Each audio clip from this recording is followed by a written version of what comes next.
In a while, people of Ouyang Mansion in Water City will come here to pick up Grandma medicine. When they do, I want you to go with her and take care of her. And there's also another thing I need you to help with.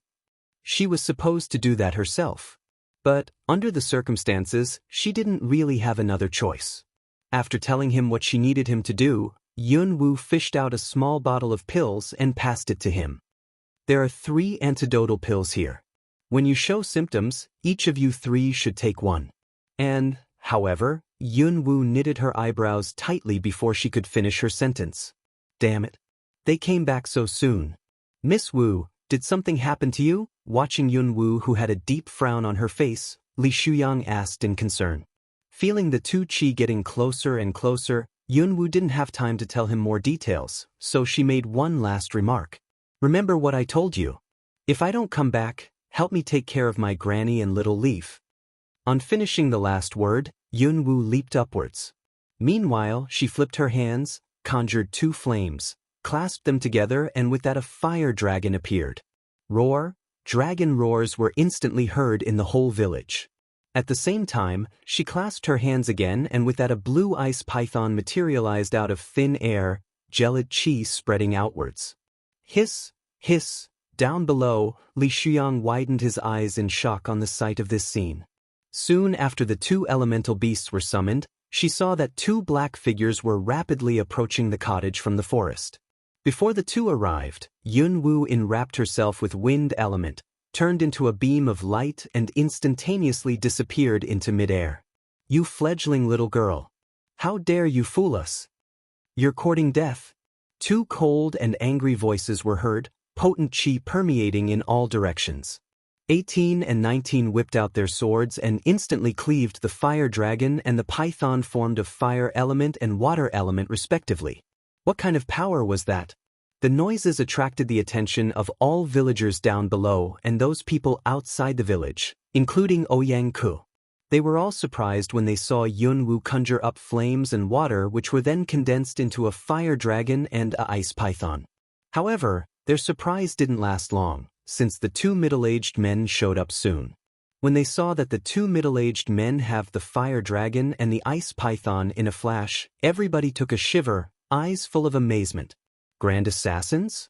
They were actually grand assassins. The awe-inspiring chi pervading the whole village could almost make people's hearts quiver. However, villagers involuntarily knitted their eyebrows. The 2 assassins were hostile to Miss Woo?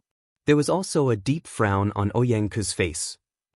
In midair, after they overcame the obstacles in their path, the 2 grand assassins also turned into 2 giant beams of light and flashed in Yun-woo's direction. Killing aura lingered in the air after the 3 figures' disappearance. The Imperial City. General-in-Chief Yun's mansion. The atmosphere in the mansion was somewhat weird this day. Servants and guards were replaced by expressionless soldiers dressed in neat uniforms. In the Imperial City, armies were not allowed to enter without the king's permission. But currently, the whole mansion of General-in-Chief Yun was surrounded by an army. This was really weird. In the living room. At this moment, the room was full of people kneeling on the ground. On the main seat sat an elegant, noble woman. Though she was in her 30s, her well-featured face could still make people's eyes light up. This woman was the incumbent queen, Xuelu. Behind the queen stood a military officer. There was a hideous, long scar on his emotionless face, which made him look rather ferocious. He scared a lot of people by merely standing there. The venerable master of Yun Mansion, Yun Chi, was standing on the right side of the living room. My queen, may I ask why you and General Liu brought so many soldiers here and surrounded Yun Mansion? On his old face was a calm, commanding look. But the discontent in his tone could be distinctly detected. In a graceful manner, Xuelu picked up the teacup, slowly took a sip and then raised her pretty eyes, looking in the direction of Yun Chi. Don't be nervous, Venerable Master Yun. I'm just trying to share His Majesty's cares and burdens. You must have heard it. Last night, a kung fu expert attacked the Grand Maester mansion. Grand Maester's son, Nangong Yi, was severely injured. This news had spread through the whole Imperial City. Naturally, people of Yun Mansion knew it. The night before, Someone sneaked into Grand Maester Mansion and alarmed all people in the mansion when that person was discovered, but that person only took some of Nangong Yi's blood and then fled. Highly talented, Grand Maester's son was a promising candidate for the office of the next Grand Maester, a future leader carrying expectations from a lot of people. The king set great store by this case after hearing the attack. Soldiers were searching the whole city. In merely a day, nervousness and panic rippled through all residents.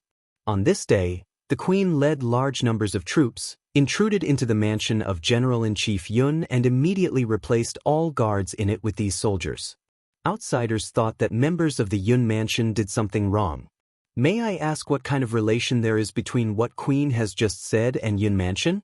Does Queen by any chance suspect that the person who attacked Master Nangong in Grand Maester Mansion was a member of Yun mansion? This remark of Venerable Master Yun's was very sharp. Hearing this, Shui Lu smiled blandly. You're being too sensitive, Venerable Master Yun. Yun Mansion's loyalty to the royal family has lasted so many generations. Who dares to question it? I brought General Li here today because Grand Maester has just practiced divination not long ago, finding that the demonic dragon imprisoned in Yun Mansion would probably try to break out in a day or two. His Majesty is worried that the demonic dragon might cause casualties in Yun Mansion if it breaks out, so he dispatched General Li here to offer assist. To assist? She replaced all guards of Yun Mansion with her soldiers, yet she called it assistance? Incidentally, I heard that the 9th lady of Yun family got seriously wounded during the last royal hunting contest, that she was still in bed. Today, before I came here, I mentioned this to His Majesty. His Majesty was very concerned and sent an royal physician here to check on the 9th lady. Seeming to have suddenly recalled this, Shui Lu said in an graceful, bland tone. But her words sent a brief frown on Yun Qi's face. During the past month or so, the Queen had paid many visits to Yun Mansion, inquiring as to Yun Wu's condition in a seemingly casual manner. There'd even been several occasions when she tried to enter Yun Wu's room. Yun Qi declined all her requests, using Yun Wu's severe injury as an excuse. But this time, she brought an royal physician here on the pretext of His Majesty's concern. Clearly she wanted to find out the truth. Was the Queen by any chance the one the 9th lady had been trying to evade all this time? Whether it was the case or not, he couldn't let the royal physician into the room. No matter how lifelike the Yun Wu in bed was, the royal physician would surely find flaws once he felt her pulse. I'm grateful for His Majesty's concern, but there's no need for royal physician go through all the trouble. My 9th daughter's almost recovered. It is just that she was born feeble. After the injury, her constitution went even weaker. But I think after a few days' rehabilitation, she would be able to get off bed. Shui Lu gave a faint smile, a deep and unfathomable look in her eyes. Since royal physician is already here, you might as well let him feel her pulse and prescribe some tonics. Upon this, she turned her head aside and gave a glimpse at the old royal physician standing on the side. Having the order, the old royal physician walked forward and said to Yun Qi respectfully, "Would you please have someone lead the way for me, Venerable Master Yun?" It seemed that she made it impossible for Yun Qi to make any excuses. However, right at this moment, "Grandpa, since the Queen and His Majesty care about me so much, you might as well let the royal physician feel my pulse. I'm kind of losing my breath." A weak, faint voice came from outside the door. With a sickly, pale face, supported by a handmaid, Yun Wu slowly walked inside the living room. Wearing a long cape, she paused every 2 steps, gasping for air. Her legs appeared limp, as if a mere breeze could blow her away. Seeing Yun Wu walking in, Yun Wu furrowed his brow. His wife, his daughter Yunlinger and the others, who were still kneeling on the ground because the Queen hadn't allowed them to rise, looked at that sickly Yun Wu, disgust and scorn glinting in their eyes. For some reason, this invalid had been the only one that the venerable master favored recently. He even tended her himself when she was ill, which was why other family members were all jealous. The moment Yun Wu walked in, Shui Lu immediately rested her eyes on her, sizing her up. Her gaze was so piercing that it seemed as if it was able to penetrate Yun Wu's bones. Back then at the time when the sorcery power on this continent awoke, Xue Lu dispatched a lot of assassins to the magic beasts forest in the north, including her henchman Wufeng, but so far, not a single message had been sent back to her. They all disappeared like rocks sank into the ocean. She sent another batch of men to investigate and eventually found that they were all killed. Rumor said that not long ago, a purple-eyed girl in Luo City located near the northern border, who was capable of condensing fire into elemental beasts, made a scene in Murong Mansion. Purple-eyed. That was specific to members of noble sorcery tribe blood. That teenage girl might be the one who awoke sorcery power in the magic beasts forest in the north. And all these happened after Yun Wu got injured and confined to bed. She was that woman's daughter and possessed that blood. Besides, these things seemed too suspicious to be coincidences. She must come and see it herself to verify whether that purple-eyed teenage girl was this Yun Wu or not. She couldn't trust anybody else with this issue. But all her previous attempts failed due to Yun Qi's intervention. This attack on the son of Grand Maester naturally gave her an opportunity. How could she let it slip away? Imperial physician, why aren't you feeling the ninth lady's pulse?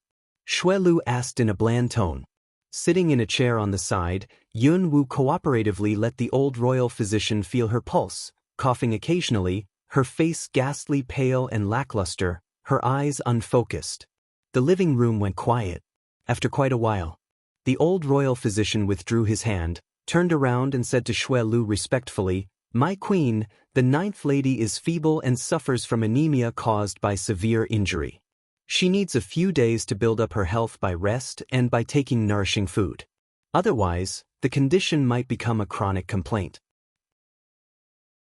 This imperial physician was the best in the imperial palace. He had never made any mistakes in his diagnosis. If he said that this condition was caused by severe injury, then it definitely was. The vigilance in Xue Lu's eyes seemed to be quietly dissolving after she heard the royal physician's words. Since the ninth lady's illness is really so serious, prescribe her some tonics. If there are not enough precious medicinal materials in Yun Mansion, get some from the imperial palace. Make sure the ninth lady has everything she needs for rehabilitation. Just, my queen. The old royal physician nodded.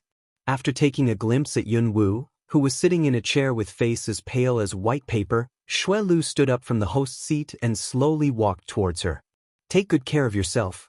After you recover, come to my palace and walk around. I like you. Saying this, she stretched out her hand and patted on Yun Wu's shoulder. But Yun Wu shivered when the queen patted her, and her face appeared even paler.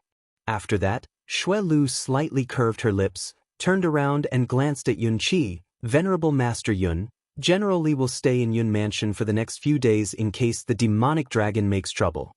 I'll leave you to it.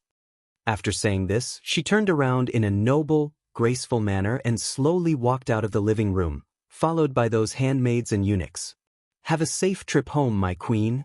Those members of Yun Mansion, who had been kneeling on the ground all along, respectfully saw the queen off with words. Cough. However, the moment Xue Lu stepped out of the living room, Yun Wu started coughing miserably and uncontrollably.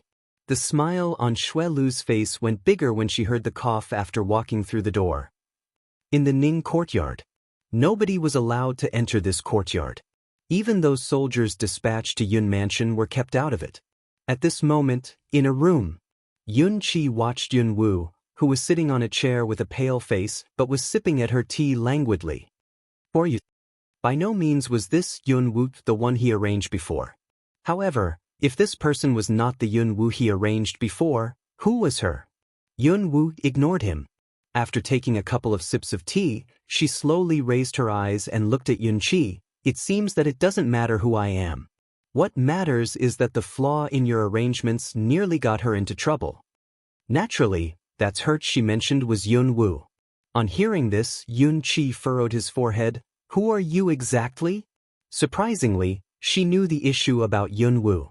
Her future husband. This remark was made not in Yun Wu's female voice but in a deep, magnetic male voice. This answer surprised Yun Qi. A man? How was this possible? Yun Wu was a teenage girl. How could a man disguise himself as her? But right at this moment, that person casually threw back the cape, revealing the physique of an adult man. Unexpectedly, he managed to camouflage himself perfectly with only a cape and cheated everybody's eyes. Who was he exactly? He just said that her future husband. Was he referring to Yunwoo? You just said that her future husband. What did that mean? With a frown, Yunqi looked at that man with the face of Yunwoo. It meant what you're thinking about right now. Venerable Master Yun, you're very smart, so there's no need for me to explain it to you, that man answered in an unconcerned, cold voice. Long Qingxia stretched out his hand and slowly removed the skin mask along with the hair from his head. Yunqi was somewhat stunned when he saw that man's handsome features and silver hair. He was a very charming young man, lips seductively curved up. That was not a smile but merely a habitual movement of his, which imparted him with an air of languor and wicked attraction. This man was even more beautiful than women. But Yunqi instinctively felt that this man was dangerous. Very few people could give him this feeling. However, this man did give him this feeling. Yunqi was unable to tell how powerful this man was. Was this man's level by any chance higher than his? But he was barely in his early 20s. How was it possible? Where is she? Yunqi asked, watching Long Qingxia. It had been a month, but there was no news at all, which greatly concerned him. She's fine for the moment, but I'm not. Long Qingxia raised his eyes, staring at Yunqi. Did you block the entrance to the forbidden area on the hill behind your mansion? When Long Qingxia came back from the border of the Longshu Kingdom, he had originally planned to look for Yunwoo. But at that time, rumors said that the Lord of Luo City adopted her and that he also found his natural mother. When he heard this, he believed that there must be something she had to deal with, because otherwise she would never have agreed to be adopted, given her personality. Afterwards, messages from the scouts he sent out confirmed his speculation. She was saved by an old woman living in a remote village, who also happened to be Lord Murong's natural mother. So she must have gone to Murong Mansion to repay the favor. Knowing that she was not in danger for the moment, he decided to go back to the Imperial City and help her get what she needed. The next time when they met, she should have dealt with her matters. However, he could never have expected that some accidents were destined to happen. On hearing his question, Yunqi frowned and glanced at him. Yes, I had some men block it. Is there by any chance you were the one who did that to the entrance? When he found that there was another passage leading to the forbidden area, he immediately had some men block it. There were many pythons and cannibal vines in the forbidden area. If those creatures went through that passage into the outside world, there would be dire consequences. I need to enter the forbidden area. Lend me the key to it, Long Qingxia said directly without beating around the bush. After the last time Yunwoo intruded into it, Yunqi specially installed a hidden lock on the gate of the forbidden area. In order to get in, one had to either use the key to unlock the gate or destroy the gate. Currently, there were a large number of soldiers in this mansion. Any noises would surely bring him unnecessary trouble. Don't you think you need to tell me the reason why you want to get in there? The forbidden area is not a place open to everybody, Yunqi said in a manner just as direct. She badly needs some dragon blood. Is this reason good enough? Said Long Qingxia in a casual tone, languidly watching Yunqi. Dragon blood? This answer stunned Yunqi. The demonic dragon imprisoned in the forbidden area had been under the guard of the Yun family for hundreds of years. It had also been decades since Yunqi assumed responsibility, so he had a general idea how powerful that demonic dragon was. Even he himself didn't dare approach that dragon. But this man sounded as if getting some blood from that dragon was as easy as shopping at a market. Was he too self-conceited? Or was he really that powerful? Rest assured, that 1,000-year indenture between the Yun family and the dragon is still valid. That demonic dragon is not powerful enough to break the seal of the indenture yet, Long Qingxia added. His words surprised Yunqi.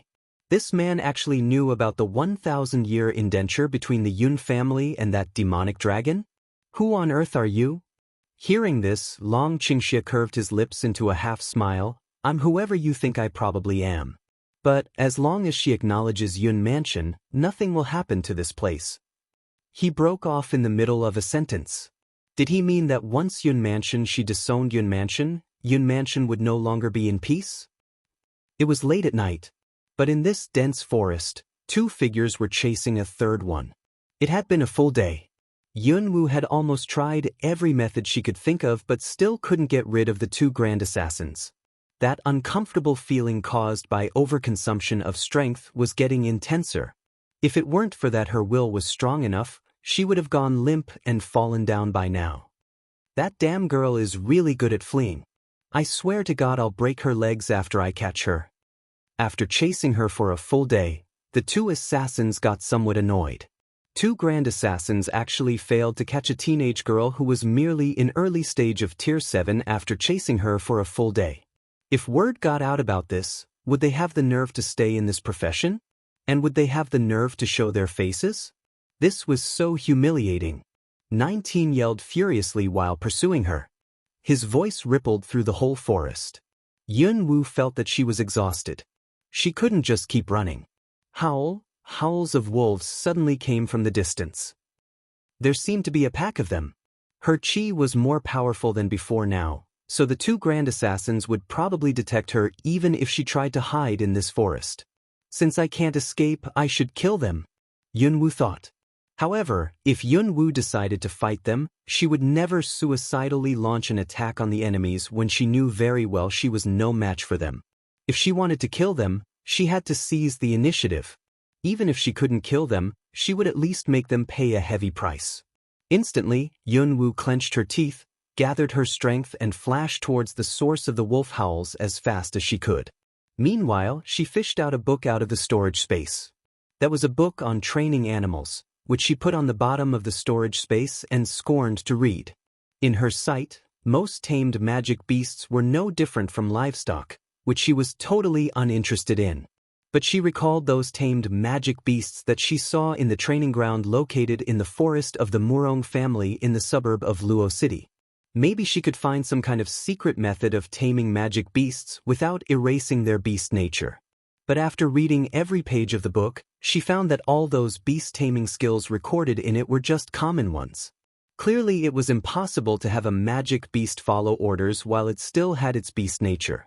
Damn it. If Elder White was still in contact with her, maybe she didn't have to flee in such a flurried manner, but since that weird twig entered her body, Elder White had been out of touch all along. Right now, her only option was taking advantage of the beast flock to overpower her enemies. But now even this option was no longer available. Was there really nothing she could do? Did she really had to wait for death? Since she came to this exotic world, she had overcome so many hurdles and been through so many trials. Now, even if it was the god of the underworld himself who had been pursuing her, she wouldn't yield without a fight, not to mention two grand assassins. Roar. When Yunwoo approached the depths of the forest, a distant roar of a tiger was vaguely heard. A tiger? Hadn't she just heard wolves' roars? However, Yunwoo didn't slow down a little bit, flashing towards the source of the roar as fast as she could, because she could sense that the two assassins were getting closer and closer. The whole sky was shrouded in boundless dark night. It was just that this night was different. An intangible compressive chi was gradually pervading the space above the whole forest. Was it because of the two grand assassins? It wasn't, because under that chi, even those low-level magic beasts on the periphery of the forest seemed to have felt that intangible stress, lowering their bodies.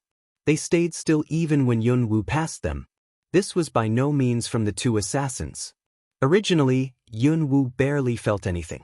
But suddenly, an inexplicable, weird feeling clutched at her heart, and with that she intuitively sensed danger.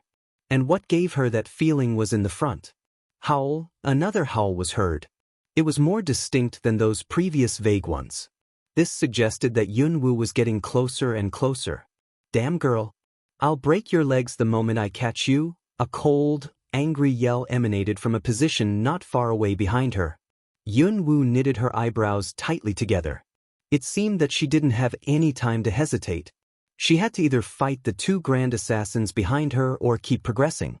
Yunwoo always trusted her intuition. At full speed, she shot towards the depths of the forest. No matter what kind of danger was in there, she could definitely drag the two assassins into it. An unusual smell of blood wafted across the dark sky. In the pitch-black night, 3 figures just kept going deeper and deeper into the forest. Roar, howl. From time to time, roars of magic beasts rippled through the forest under the black sky. However, those magic beasts seemed to be not fighting but cooperating, since those roars were let out very regularly. However, this regularity was soon ruined by a figure intruding in the depths of the forest. Yun-Woo barely had any time to observe, since the 2 grand assassins were closing in on her. She seemed to have sensed that something blocked her path. Almost instinctively, Yun-Woo directly leaped upwards, enveloped herself in wind element and abruptly dashed towards a dark cave in the distance at full speed. Those magic beasts guarding the cave at the entrance didn't have enough time to react. After being stunned for a second, they reacted. Roar, roar, roar. Howl, howl, howl. Hiss, hiss. Jiggy. Furious roars of magic beasts instantly came from all directions. If it were during daytime, this scene outside the cave could definitely scare people to death. There were tigers, wolves, lions, leopards, snakes, eagles. Both terrestrial beasts and flying beasts congregated outside this cave on this night.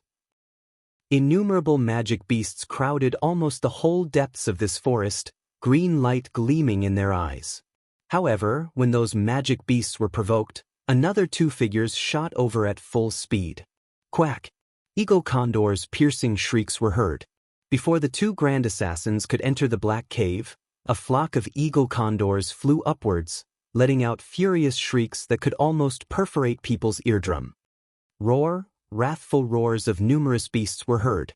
It was at this moment that 18 and 19 realized what kind of place they had just intruded into. In order to catch up with Yun-Woo, they also didn't observe the surroundings, and they just shot right towards the target as fast as they could when they were getting close. But now, when they saw the scene down below and that more and more flying beasts were coming at them, their faces changed almost at the same time. This seems to be the land of Beast King in this forest. Holding his sword, 18 looked around with a slightly startled look on his face. There was a king of magic beasts in almost every forest, just like there was a ruler in every country in human society. But situation in the territory of magic beasts was not as complex as that of human territory. The Beast King of this forest was the head of all magic beasts living in this forest.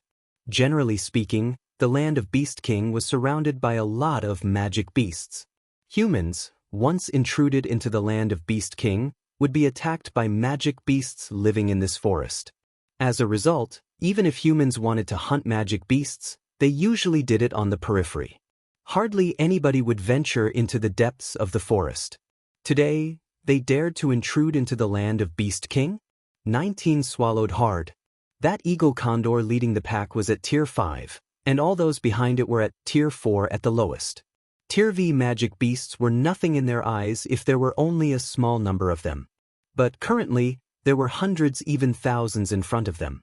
Even a whole team of assassins probably wouldn't be able to handle so many magic beasts, not to mention only the 2 of them. Retreat. What about the taskmaster assigned to us? You think the girl has a chance of survival after intruding the land of Beast King? Even if she survived, we should leave first and come back after the crisis is resolved. Then what are we waiting for? Let's go. The moment their conversation ended, the 2 figures turned into 2 rapid blurs and doubled back. Quack! A shriek of eagle condors heard, and with that those flying beasts in the sky instantly pursued the 2 people. Howl! Packs of wolves also howled, and those wolves on the periphery rushed in the direction of the 2 people.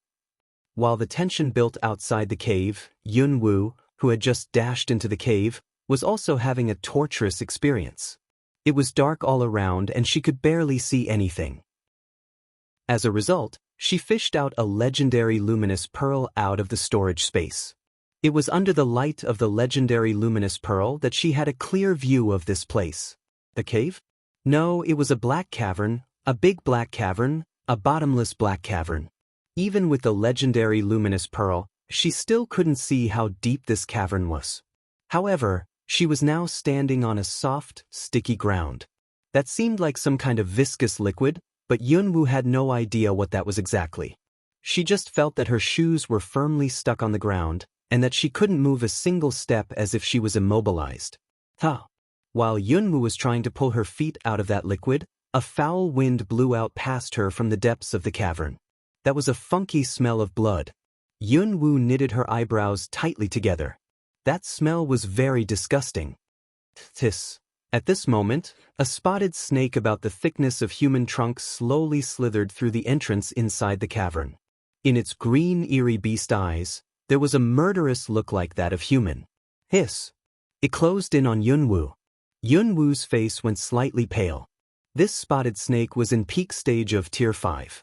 That red fire dragon she met in the forbidden area of Yun Mansion aside, this spotted snake was the most powerful one she had seen since she arrived in this strange world. She could distinctly feel that this spotted snake wanted to devour her. She flipped her hands and condensed some fire element. Abruptly, she threw the flames at the viscous liquid, hoping to free her feet from the ground. Hiss, hiss, that spotted snake paused after seeing the flames, but it was not anxious, staring at her with a chilly look in its eyes. Surprisingly, the flames weirdly disappeared without any sounds when they touched the liquid. This scene somewhat horrified Yunwoo. With a deep frown on her face, she watched the transparent, sticky liquid. What the hell was this liquid?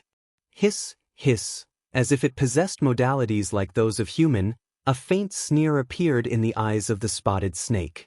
Eyeing her like she was a prey in the bag, it flicked its scarlet tongue and moved closer to her bit by bit.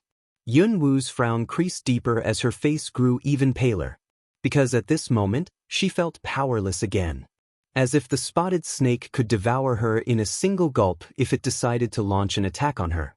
Yunwoo was in an exceptionally bad mood due to this kind of feeling. Yunwoo clenched her fists. Anger and unwillingness instantly rose in her. Even if her feet were stuck on the ground, even if she was already exhausted, even if her sore body was warning her, it was not easy for anybody to take her life. With a flip of her hand, a sword appeared out of thin air. However, right at this moment, a gust of foul wind blew out from the depths of the cavern. This time, it was accompanied by a scream of a female.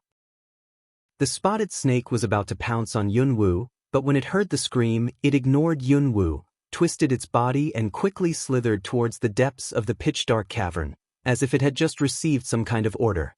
Soon after that female scream was heard, those magic beasts outside the cave also started roaring. It turned out that on this night, those magic beasts' roars were in response to the yells of that female in this cavern. However, Yunwoo wouldn't naively assume that it was really a human who let out this female voice from the depths of this cavern. Magic beasts above Tier 6 possessed intelligence, and most intelligent magic beasts could speak. So inside this black cavern was a magic beast the level of which was above Tier 6? Above Tier 6? Currently, her whole body was sore, and she was also suffering from overconsumption of strength and in desperate need of beast blood. If she could get some blood from a magic beast above Tier 6. However, it was just Yunwoo's fond hope. Given her current strength, she probably couldn't even get blood from that spotted snake in peak stage of Tier 5, not to mention from a Tier 6 magic beast. Besides, there must be some kind of connection between those flocks of magic beasts outside and that beast inside this dark cavern. If she did something reckless, there might be unimaginable consequences. Under the circumstances, her best choice was to leave first. However, the viscous liquid beneath her feet.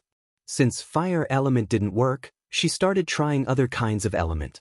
However, none of the 7 kinds of element was able to free her feet from that liquid. Yunwoo's heart sank. Eventually, she established a connection with the soaring dragon scroll in her consciousness sea. However, after quite a while, there was no response from the soaring dragon scroll. Was she really going to be defeated by this puddle of viscous, saliva-like liquid? She was really unreconciled to this situation. However, when Yunwoo was clenching her teeth, a long piece of information suddenly popped into her mind. This was saliva of a 1,000-year-old phoenix. Phoenix saliva was fluid secreted by female phoenixes only when they laid eggs. It had high levels of glutinousness and toxicity. Phoenixes used it to defend themselves against their natural enemies when laying eggs. However, saliva of a phoenix over 1,000 years old could also be alchemized into phoenix saliva pellets, which could detoxify all kinds of poisons and thus was extremely precious.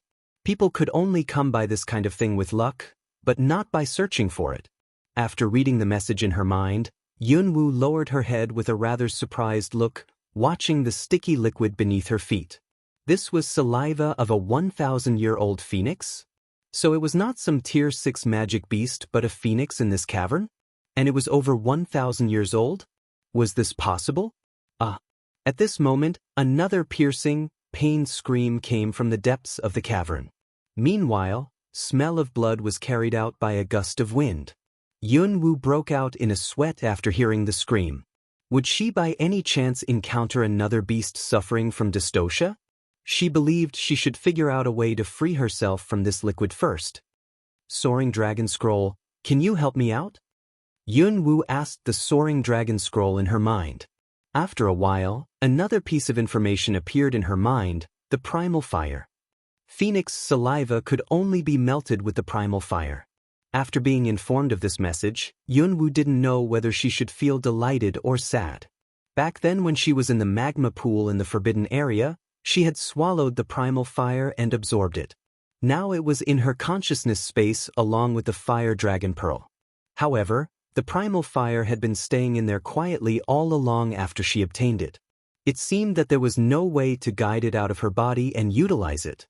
Realizing that she had a rare treasure but could only watch it from far away, Yunwoo pulled a wry face. However, right at this moment, as if from outer space, a deafening, furious roar suddenly came. Yunwoo was nearly knocked out. Under the dark sky, the whole forest seemed to be quaking. On hearing that roar, flocks of magic beasts outside the dark cavern quivered but soon started wriggling around restlessly. For some reason, Yunwoo's heart lurched when she heard the roar, surprise gleaming in her eyes. That roar sounded so familiar. That was a dragon roar. However, unlike the kind of angry roar let out by the red fire dragon, this roar contained some kind of mysterious power in it, as if the ground was quaking because of it. How high was the level of the magic beast that let out this roar?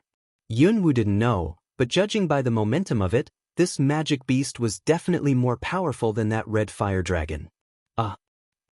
After that dragon roar was heard, the female voice coming from the depths of the dark cavern became even shriller, as if the mood of the creature inside was affected. In modern times, both dragons and phoenixes were mythological creatures that only existed in legends.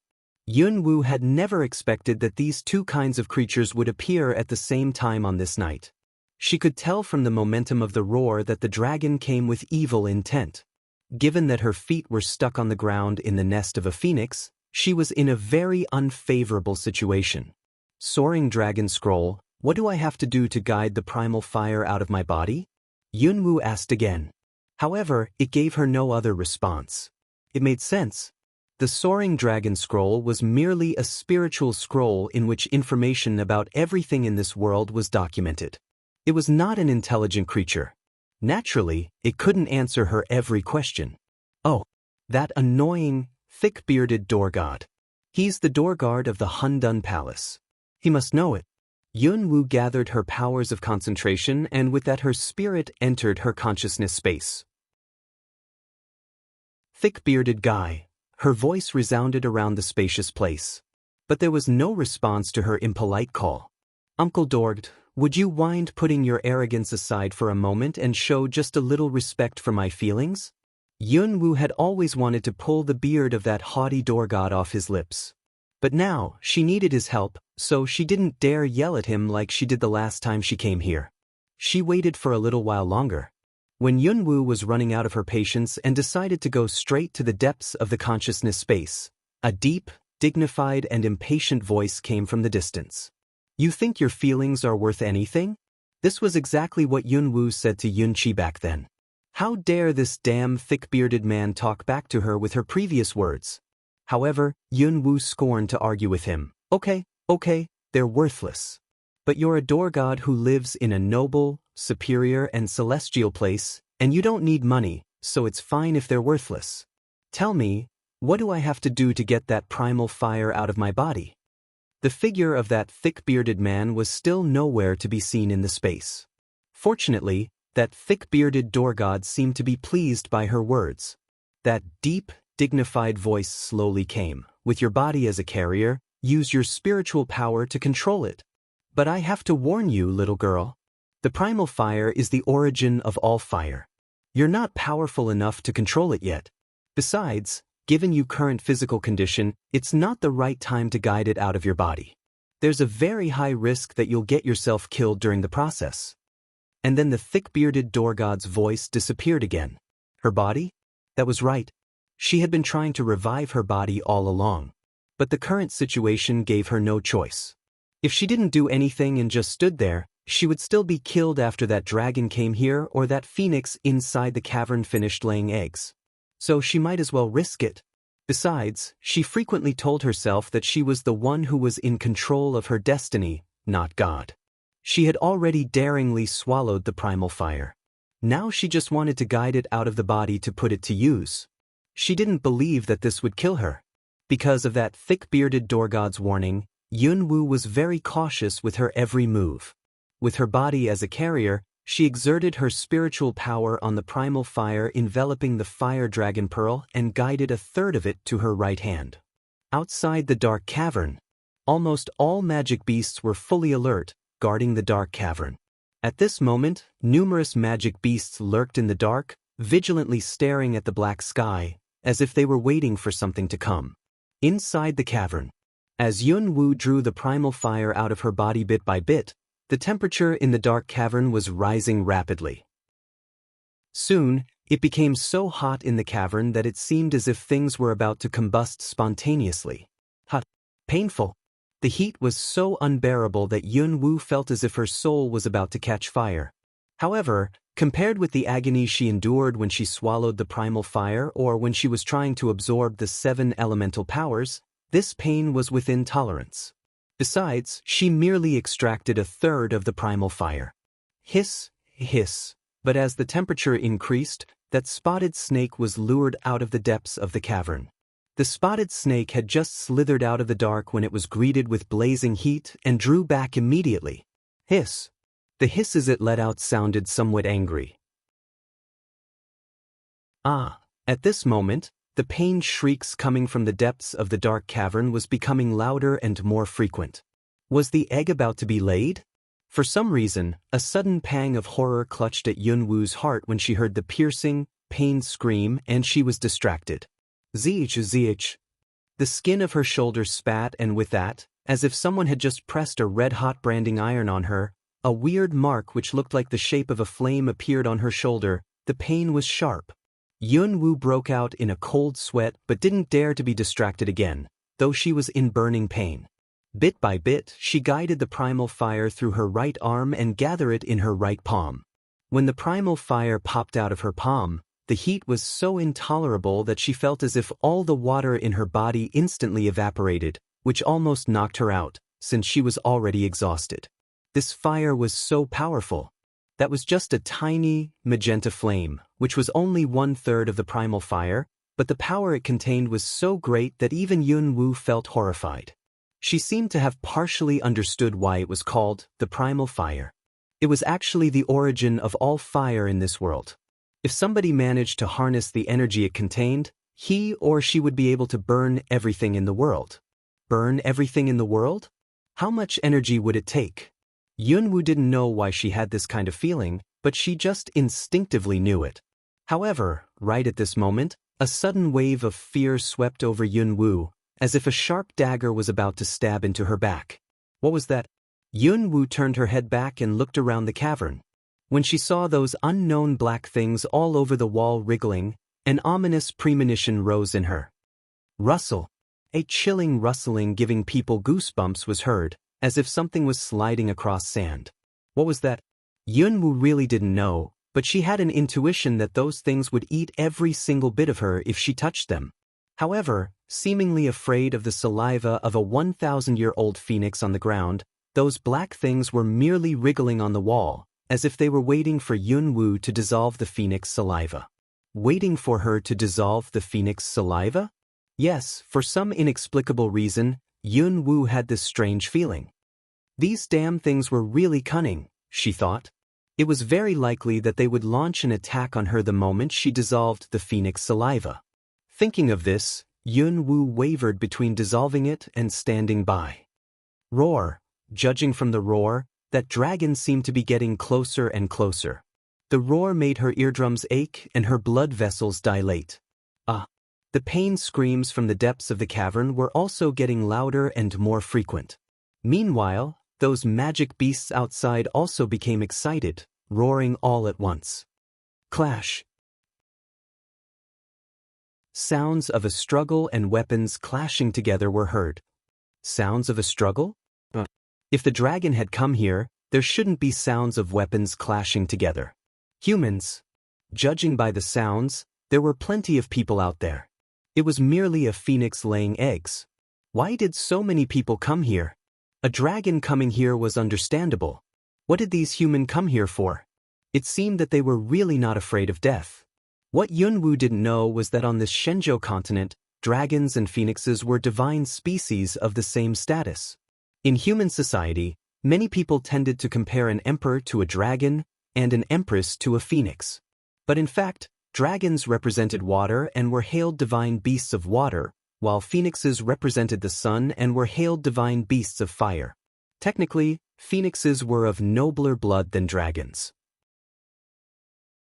However, for some reason, the phoenix was on the verge of extinction in the mortal realm. If someone took advantage of this opportunity, obtained a phoenix egg, hatched it, and tamed the phoenix, then they would be able to conquer the world with its power. Humans were greedy by nature, which was why it was actually not surprising that these people risked coming here scrambling for it. As regards Yun Wu, she came here because some people were trying to kill her. She didn't even know what kind of place she was in. However, maybe she was lucky, and maybe she was unlucky. Anyway, she accidentally intruded into a nest of a phoenix. Now she was facing a dilemma. Under the circumstances, she didn't have time to think it through, because she saw that those black things on the wall were converging on one spot and stretched towards her bit by bit in midair. The only way out was to dissolve the phoenix saliva beneath her feet and then immediately jumped into that deep pit. Exerting her spiritual power on the fire above her palm, Yun Wu moved it towards the viscous phoenix saliva beneath her feet. In order not to burn her own feet by accident, she did it with great caution. However, it was highly strength-consuming and spiritual power-consuming to manipulate the fire. After only a short while, Yun Wu started panting for breath, beads of sweat the size of beans dropping down from her forehead, her body in stabbing pain. She watched as the phoenix saliva gradually softened under the heat of the fire and eventually turned into a puddle of water. Yun Wu withdrew the fire, clenched her teeth and leaped squarely down the pit that diagonally descended. The moment she leaped down the pit, out of the corner of her eye, she saw that those black things on the wall pounced and landed on her previous position. Rustlings were heard, as if they were gnawing away at the ground. What were those things exactly? Yun Wu felt chills down her spine. If she had been a little slower, would she have been eaten by those things? However, as she descended along the wall of the pit, what she saw brought her heart to her mouth instantly. It turned out that there was a pool of magma at the bottom of that pit. Except for some rocks floating on the surface, there was nothing for her to stand on. If common people came here, they would surely be suffocated, if not roasted, by the blazing air. That spotted snake coiled up at the entrance, seeming to be on guard. The moment it saw Yun Wu landed, the spotted snake opened its giant, hideous fanged mouth and abruptly came at her. Damn it! Yun Wu dodged the attack almost instinctively and then leaped onto a floating rock in the magma pool. On her sudden landing, the rock jerked, magma splashing.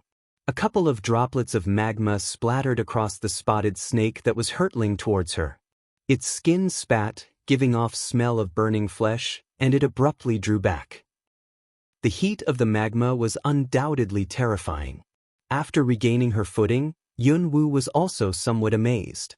The temperature of the magma in this pool was several times higher than that of the magma in the pool in that forbidden area where that red fire dragon lived. Yun Wu felt as if her body was being roasted, even if she was merely standing above the surface of the magma. However, to her surprise, her whole right hand didn't feel the heat at all, as if the residual primal fire in her blood was enough to counteract the scorching heat of the magma. But right at this moment, a shrill, pained yell suddenly came from the depths of a cave near the magma pool. Hiss. Somewhat restless, that spotted snake frighteningly stared at Yunwu, letting out seemingly threatening hisses. It seemed to be warning her that she was not allowed to go inside. Originally, Yunwu entered the cavern by accident and then jumped into that pit because she had no other choice. She truly didn't want anything from that phoenix. But now, out of curiosity, she decided to go in there and find out what this legendary creature, which had drawn so many people here, looked like. Ignoring that spotted snake, Yunwu tapped on the floating rock with the tip of her foot and swiftly leaped onto another rock. In this way, she headed for the depths of the cavern. What did people call phoenixes? Birds bathing with fire? When Yunwu landed on a floating rock and saw that fiery red phoenix soaking in magma with flames all over its body, she couldn't help feeling somewhat excited. It was so dignified, so beautiful. It was majestic and beautiful. That majesty was in its blood, and that beauty was beyond words. Suddenly, the whole cavern started quaking. Roar, as if from outside the cavern, a dragon roar came.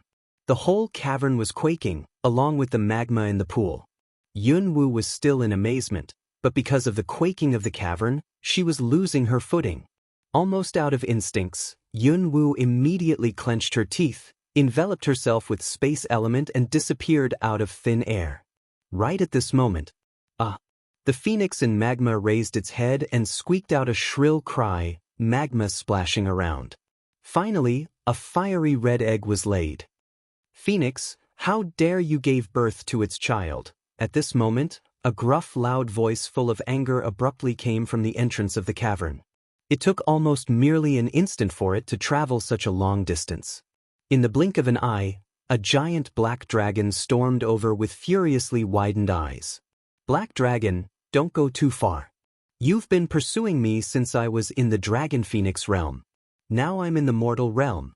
What else do you want? The female voice said with suppressed anger. You know exactly what I want. Hand over that bastard child to me. No way. Well then, you leave me no choice. Roar.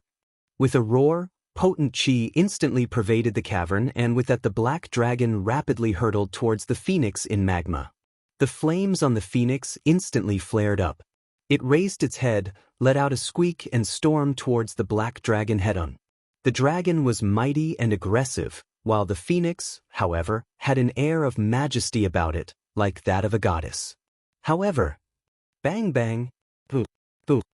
Two potent powers clashed together, quaking the whole cavern. Tightly clenching her teeth, Yunwu struggled to shield herself with space element.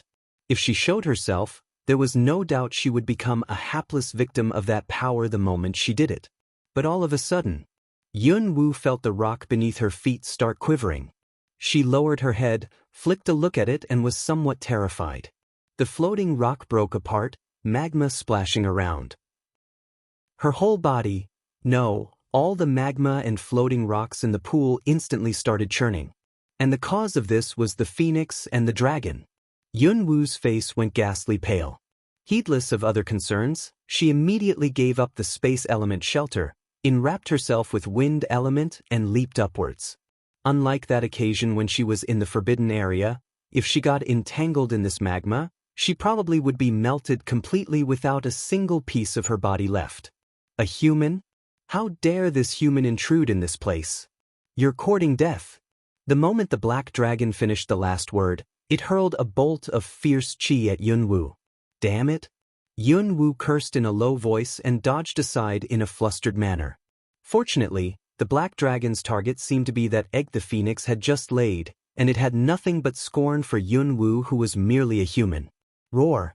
Taking advantage of the moment when the phoenix was distracted, the dragon created a tornado of energy and swirled the magma upwards.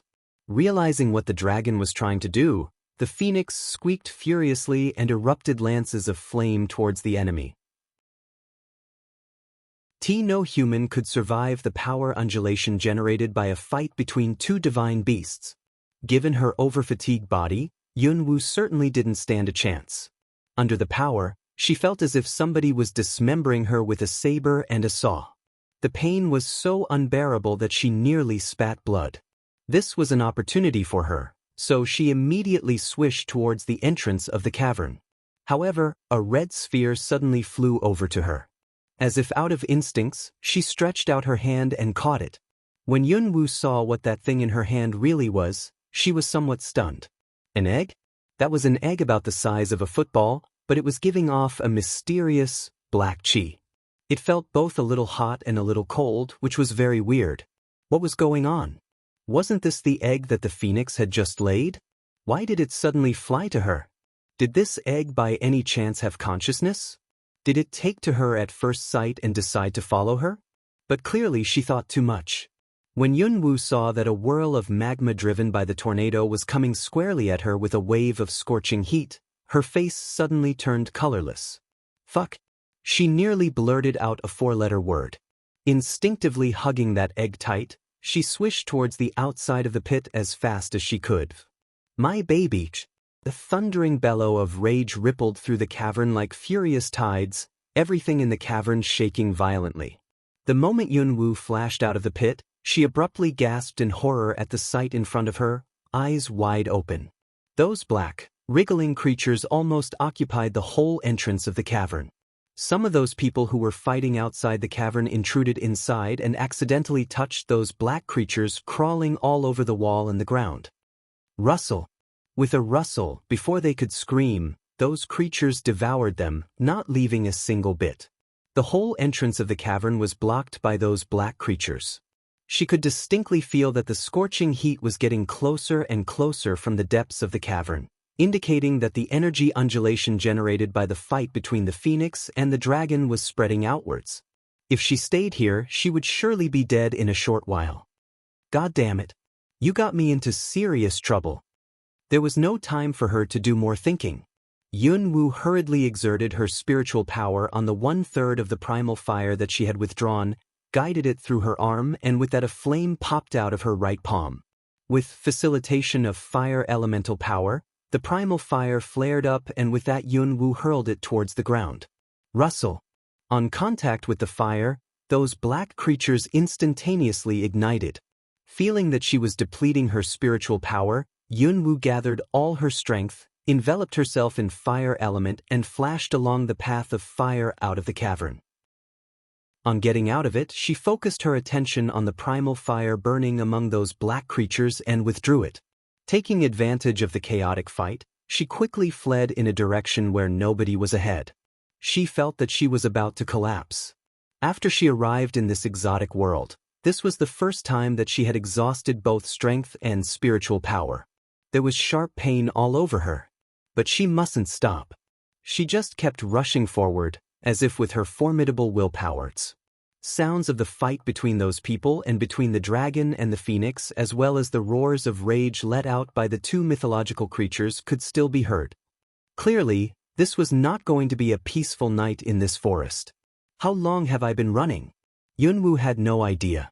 She just knew that when walking in a wood, she suddenly missed her footing and started falling down. What is this place? Yunwoo also didn't know, because there was no light at all. It was pitch dark around and she couldn't see anything, but she knew she was still falling. She could feel it. It felt as though she was falling in a bottomless pit.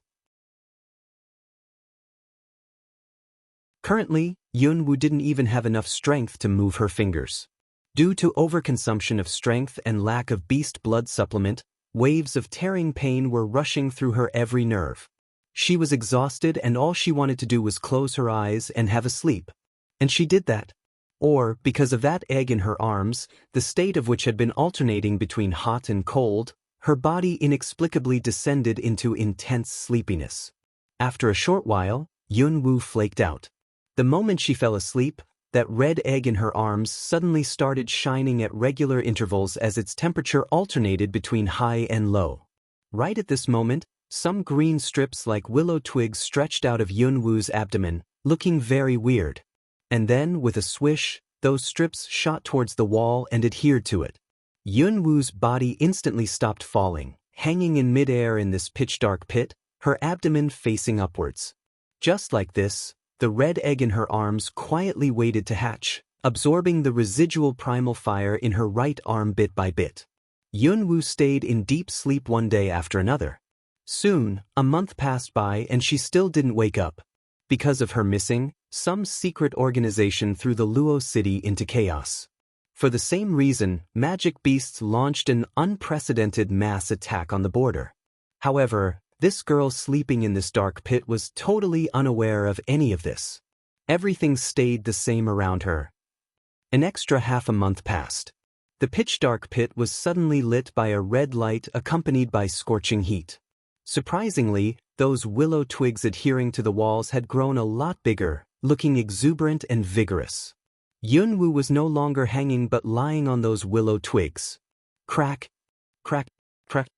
The sounds of something cracking were heard.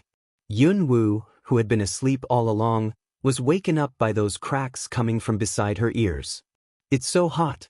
Yunwoo knitted her eyebrows together the moment she woke up, feeling miserably hot, as if she was in an oven. Crack, crack. She abruptly opened her eyes and a purple light flashed across her purple pupils. Yunwoo was unaware of this. She hadn't moved for so long that she felt stiff all over, and her joints clicked as she sat up. She looked downwards and then upwards, but all she saw was darkness. When she realized the situation she was in, she was stunned. What the hell is this place? Suddenly, what had happened before she fell down flashed across her mind. Was this pit that she had fallen into literally bottomless? Just as its name implied, a bottomless pit had no bottom, and anyone fell into it would keep falling downwards forever. Didn't the god of hard luck favor her too much? Crack, crack. While Yunwoo was speechless with resignation, the sounds of eggshell cracking were heard again. Yunwoo instantly lowered her eyes onto the red egg in her arms.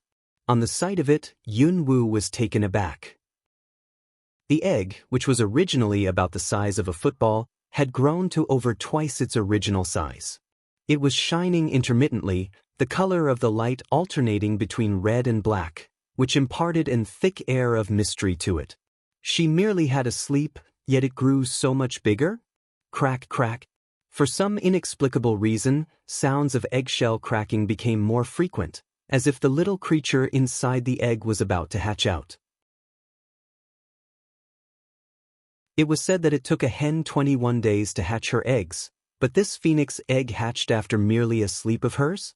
Wasn't it too easy to hatch a divine beast's egg? However, what Yunwoo didn't know was that her sleep lasted a month and a half. The world outside had descended into chaos long ago. Crack. All of a sudden, with a crisp sound, a crack appeared in the eggshell and soon stretched and branched. Yunwoo couldn't help staring squarely at it out of curiosity. Since it was a phoenix egg, the creature coming out of it would naturally be a phoenix. Its mother was very mighty and beautiful, so this little thing must also be gorgeous. However, sneeze. A dazzling red light abruptly burst through the eggshell and with that fiery red flames instantly pervaded the pit. The fire was fierce with awe-inspiring momentum. Everything happened so fast. When the flames died down, everything around her was badly burnt and blackened. Yunwoo, who was still in amazement, was the most intrusive being in this scene. She was pitch black from head to toe, her burnt hair smoking, as if she had just crawled out of a dirty stove. At this moment, a chubby little head slowly craned out of the eggshell which had only its lower half left. What was that? After a moment's perplexity, Yunwoo collected herself, but before she could get angry, the creature inside the eggshell stunned her again. Like human, it had 2 hands, 2 feet, a pair of eyes, a pair of ears and a nose, but it was different from human. Its little head was bald, and it had red, soft feathers on its plump body. Its eyes were big and round, very cute, but it had 2 little fangs revealed outside its small, red mouth, which made it look like a small zombie. It appeared somewhat ferocious but also very adorable. However, this wasn't exactly what a phoenix was supposed to look like, was it? After craning out of the eggshell, the little thing curiously swept its large, cut eyes around in a cute manner. It seemed to be watching something, but it also seemed to be looking for something. When it raised its head and saw the pitch-black Yun-woo in front of it, it tilted its little head aside, as if thinking about something. But soon, it furrowed its brow, a seemingly disgusted look glinting in its eyes. Ugly. It uttered an indistinct word in an babyish voice. Yun-woo had never expected that a half-human little freak would be disgusted by her someday. She was a little annoyed. This little thing nearly roasted her when it was still in the egg, and the first thing it told her after it hatched out was that she was ugly. She stretched out her hand, grabbed its chubby little leg in the eggshell and lifted it up. "You little fatty. You are the ugly one. Ugly, ugly." It waved its claws and grimaced at her, revealing 2 fangs. Yun-woo goggled at the little fatty about the size of a puppy, saying angrily, "You are ugly. You whole family are ugly guys. Damn little fatty. I'll beat you." It kept swinging its little hands but was unable to reach Yun-woo, its large round eyes filled with tears. "Ugly. You still won't stop?" Yun-woo glared at it. What she was unaware of was that her face was as black as the back of a wok, so it was very natural that this little thing felt she was ugly. Ugly, ugly.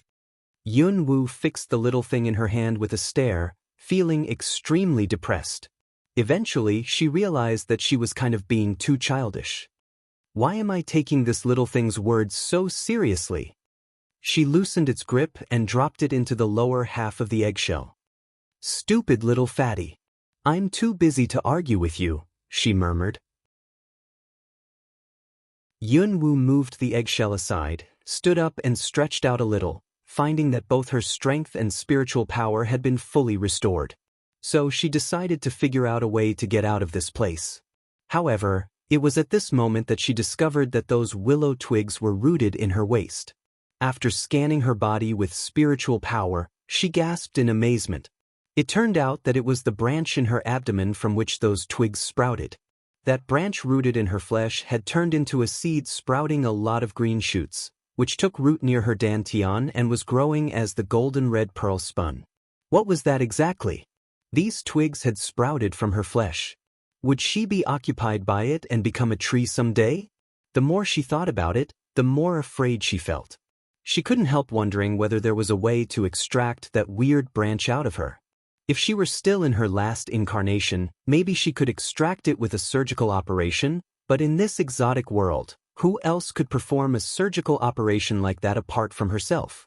However, before that, she believed she had better figure out a way to get out of here first. While Yun was contemplating with a frown on her face, that chubby little thing in the eggshell behind her took a few sniffs around, tilted its head and looked up at her, as if contemplating as well. It knitted its little eyebrows and then released them. After quite a while, it crawled out of the eggshell clumsily, toddled on its little plump legs to Yun-woo's feet, stretched out its claws and pulled her pant leg. Yun-woo lowered her head. When she saw that little creature who had just told her she was ugly, she knitted her willow leaf-shaped eyebrows and gave it a gentle kick, as if she disliked it. "Go play.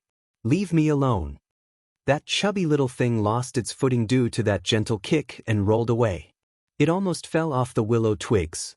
Yun-woo flicked a glimpse at it. Seeing that it was okay, she ignored it. Racking her brains, she wondered how she could get out of this pit. She remembered that she had been falling for a very long time after she fell into this bottomless pit, which meant that this place was probably very deep underground. How long would it take her to climb out of this pit? Would she make it? However, at this moment, she felt that something was pulling her pant leg again. Lowering her head, she saw the little creature looking up at her with big, liquid eyes. The expression on its face was different from the previous disgusted one. This time, it stared at her piteously. "Mom." Yun-woo nearly threw up on hearing the word. What was wrong with this chubby little thing? Did it really think she and it were of the same species? It called her mom? "Listen, little fatty. I'm not your mother. Don't call me that." Upon these words, Yun-woo raised her foot, planning to get it off her pant leg. But it tightly grabbed her pant leg with its little claws, clamping its chubby short legs on her feet. "Mom." It called her again in a piteous babyish voice, excitedly rubbing its delicate little face against her shank, as if it finally managed to find its mother. It really thought she was its mother? Yun-woo was briefly transfixed with embarrassment. Then she goggled at the chubby little thing clinging to her feet, the corner of her lips twitching. It kept rubbing its face against her shank. Finally, Yun-woo couldn't help bending over and pulling it off her foot, glaring at it. "Little fatty, I told you I'm not your mother." However, before Yun-woo could finish her sentence, that little creature in her hands slid along her arm to her chest like a loach. "Mom." It exultantly clung to her neck and rubbed its face against her. Yun-woo was speechless with embarrassment, her lips twitching violently. She tried to pull it off her neck, but its grip was so tight that she nearly suffocated. Resigned, Yun-woo had to soften her tone and tried to coax it into coming down. But that little guy yielded to neither the carrot nor the stick. It just kept rubbing against her neck. It was not until it tired after quite a while that it gave up and climbed to the top of her head, gripping onto her hair with its little claws. No matter how hard Yun-woo tried, it refused to come down. Yun-woo was depressed and resigned. However, when Yun-woo saw the liquid in the eggshell, all her depression dissolved instantly. Phoenix saliva? Wasn't that transparent, viscous liquid saliva of a 1,000-year-old phoenix that she had seen in that cavern? Though it was of high levels of stickiness and toxicity, it was very precious, since it could be used to make phoenix saliva pellets that could detoxify any poison. Maybe it would prove useful someday. I should keep it. After collecting that phoenix saliva with great caution, Yun-woo put it into her storage space along with the eggshell. Then she gave a giggle, as if perfectly content. But the little guy on her head watched her in surprise as she did this. Did its mom like its pee very much? She should have told it earlier. If she really liked that, it would give her more in the future. However, if Yun-woo knew that the phoenix saliva, which all people deemed extremely precious, and which she regarded as treasure, was merely its urine, she would no doubt spit blood. Another full day passed. Inside the bottomless pit, a figure with that chubby reek, Yun-woo gave it this name in commemoration of the name it gave her, ugly, on her head, was climbing upwards inch by inch, sweating buckets. "You damn reek, stop chewing my hair. I'll throw you down if you don't." After climbing for a full day, she was starving, but she still couldn't see the entrance of this dark pit. How much longer it would take her to climb out of it remained unknown. She had been depressed all along, but that chubby reek on her head kept chewing her hair. It was not actually eating the hair, but when it pulled her hair out of its mouth, it was saliva-soaked, sticky, and very disgusting. At this moment, she heard it chewing her hair again, making tisk sounds, as if the hair was very delicious. Yun-woo couldn't help stretching out her hand and pulling her sticky hair out of its mouth. As if its food was snatched, Reek's lips clamped, its big eyes filled with tears, which made a piteous sight. "Mom." Depressed and resigned, Yun-woo clenched her teeth, patted on its bald little head and said in an affectedly threatening tone, "If you call me that again, I'll throw you down." Lips clamped, big eyes filled with tears, Reek withdrew its claws, looking aggrieved and pitiful. Afraid. Upon this, as if trying to fawn on her, it started rubbing its plump face against the top of her head, which made it an adorable sight. "You feel afraid? Behave yourself or else I'll throw you down." Knowing that it was afraid, Yun-woo was in a slightly better mood and resumed climbing. However, before long, tisk, tisk, sounds of Reek's chewing came from the top of her head again. That little guy started gnawing at her hair. "Don't you think that's disgusting?" Yun-woo pulled the hair out of its mouth again. The stickiness of the hair made her feel resigned and speechless. On hearing the rebuke, Reek instantly became obedient again.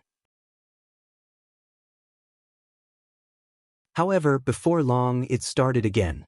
After a while, Yun-woo felt that her scalp was sticky and wet all over, which terribly disgusted her. But that little thing enjoyed it very much.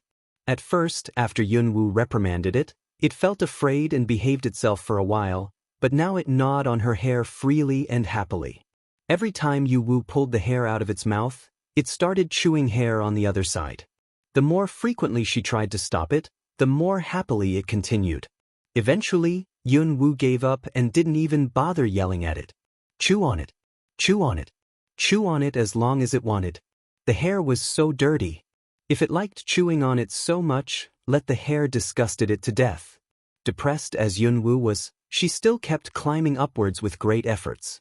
In fact, she merely intruded into the nest of a phoenix by accident during her fleeing from enemies, but for some inexplicable reason she came by this red egg, out of which this chubby weird creature hatched. She directly became a wet nurse. Was her life easy? Now, it turned out this little guy had such a weird addiction of chewing on people's hair, which made her feel speechless, resigned, and embarrassed. After she climbed out of this pit, the first thing she would do was return it to its mother. Yunwoo climbed and climbed. Finally, to her delight, she vaguely felt that the exit was close. But all of a sudden, bomb! A loud explosion was heard and the pit started quaking violently. Yunwoo cried out in alarm. The corner of rock standing out from the inside of the pit loosened, and with that she instantaneously started falling down like a kite without the restriction of a string. When she collected herself, Yunwoo blurted out a four-letter word. Fuck! Which asshole did this? She pressed her bracer made of silk spun by golden silkworm against the inside of the pit to steady herself but failed. The falling was unstoppable. Was she by any chance destined to spend the rest of her life in this bottomless pit? However, right at this moment, she felt that her hair was given a sharp pull. The pain was so unbearable that Yunwoo grimaced and nearly blurted out curses. But her falling instantly stopped at the same moment. It turned out that the little thing lying prostrate on her head was holding on to her hair with its claws, arduously flapping its little wings on its back. But Yunwoo was an adult human being, and it seemed to have exerted all its strength but still could barely stop her from falling down. Heavy. It laboriously uttered a word in an babyish voice. Yunwoo couldn't see it but could feel that it was holding on to her hair, sparing no strength. She could also picture how ridiculous she currently looked hanging in midair. However, taking advantage of this opportunity, she focused her attention on the willow twigs wrapped around her thin waist, exerted her spiritual power and stretched those twigs out, which then firmly adhered to the inside of the pit. Yunwoo was hanging in the middle of those willow twigs like a spider on its web. She could control those willow twigs sprouting from her waist with her spiritual power, as if they were part of her, which was very strange. She didn't know whether this was a good thing or a bad thing. All right, we're safe now. You may release your grip. You nearly plucked my hair out. After steadying herself, Yunwoo hurriedly stretched out her hand and took that little thing off her head. If it kept pulling so hard, her hair might actually be plucked out. As if very tired, that little thing withdrew its little wings and tamely let her hold it in her hands. It looked at Yunwoo with its big, round eyes, and then rubbed its delicate cheeks against her palms, saying, "Mom. Tired?" After that, like a loach, it crawled along her arm to her chest, and then boldly wormed its way into her clothes and settled itself comfortably in there. Before long, faint snores came from her chest. The expression on Yunwoo's face was a mixture of resignation and speechlessness. Did this little guy really regard her as its mother? Bomb! A distant sound of the ground quaking was vaguely heard. Yunwoo furrowed her brow. What is going on out there exactly? There was a magic beasts forest called Maple Ridge between the Zhou Kingdom and the Longshu Kingdom. This Maple Ridge was an out-of-the-way place on the border between the two kingdoms. However, the rear of the Maple Ridge bordered on the depths of the Magic Beasts Forest in the north, so magic beasts in this forest were all high-level ones. There was even a rumor saying that a phoenix suddenly materialized in that forest a few years ago, and all humans had been forbidden to approach that forest. Any human who entered that forest would end up dead. Therefore, during the past few years, though there had been wars between the two kingdoms, the Maple Ridge remained unaffected. But on this day, outside the Maple Ridge, on a vast and bleak battleground, a war between humans and magic beasts was about to start. Under normal circumstances, only magic beasts at Tier 6 and above possessed intelligence. Those at levels below Tier 6 only launched attack when they were trying to catch prey or when humans intruded into their territories, just like common beasts. But now, on this battleground, this scene was seen. Numerous magic beasts formed up into orderly ranks behind a female, as if following their leader. Human also dispatched massive armies here, standing on the other side. The two sides were confronting each other. Tension on the battleground was rapidly reaching flashpoint, as if the war might break out at any moment. Despicable humans, hand over my child, the phoenix thundered with extreme anger, glaring at those dozens of 100,000 human troops. The moment she finished the last word, those magic beasts behind her roared in unison. Roar, with a tremendous momentum, the roar made the welkin ring. There were several commanders leading the human armies, but the commander-in-chief was a fairly handsome, middle-aged man who was in his early 40s. Phoenix, as a divine beast, you should know there are rules in mortal realm. You've already killed all those humans who intruded into your territory that night. The missing of your child doesn't concern other humans. Humph! Doesn't concern other humans? You humans are greedy and despicable by nature. It was definitely you humans who took my child away from me. If you don't hand over my child to me, I'll throw the whole mortal realm into eternal chaos. That night, humans were the only intruders apart from the Black Dragon. She remembered that back then a human teenage girl intruded into her nest. It must be when the Black Dragon swirled up the magma that the teenage girl stole her child. As a result, during the past more than a month, magic beasts in the Maple Ridge had invaded border cities of Zhou Kingdom and Longshu Kingdom several times. They ruthlessly killed all humans they caught sight of, no matter they were residents of Zhou Kingdom or Longshu Kingdom. After over a month's invasion, Zhou Kingdom was finally driven beyond forbearance and dispatched massive armies here. The previous earth-shaking explosions were caused by shells fired by two mighty cannons transferred here from the Imperial City. Bomb!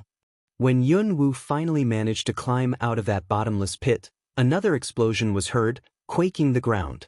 Unlike the muffled sound she heard in the bottomless pit, this explosion was extremely distinct.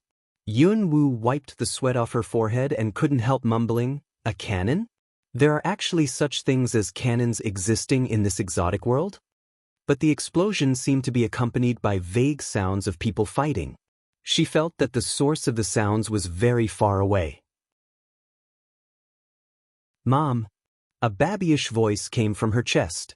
Yun Wu lowered her head and watched that little guy which had just craned its round head out of her clothes, opening its sleepy big eyes. It seemed to be the sound of artillery that woke it up. It rubbed its eyes with its little claws, pouted its little two-fanged mouth and gave a murmur. What an adorable creature! Heart melted, Yun Wu couldn't help intending to stretch out her hand to pinch its chubby little face. This little thing seemed like a human but was not. The red feathers on it converted into wings, but it didn't look like a phoenix at all. She had no idea what this species was. But this chubby little thing was a pretty cute sight. Hungry, hungry. Suddenly, Reek raised its head and piteously looked at Yun Wu with its big, round and liquid eyes.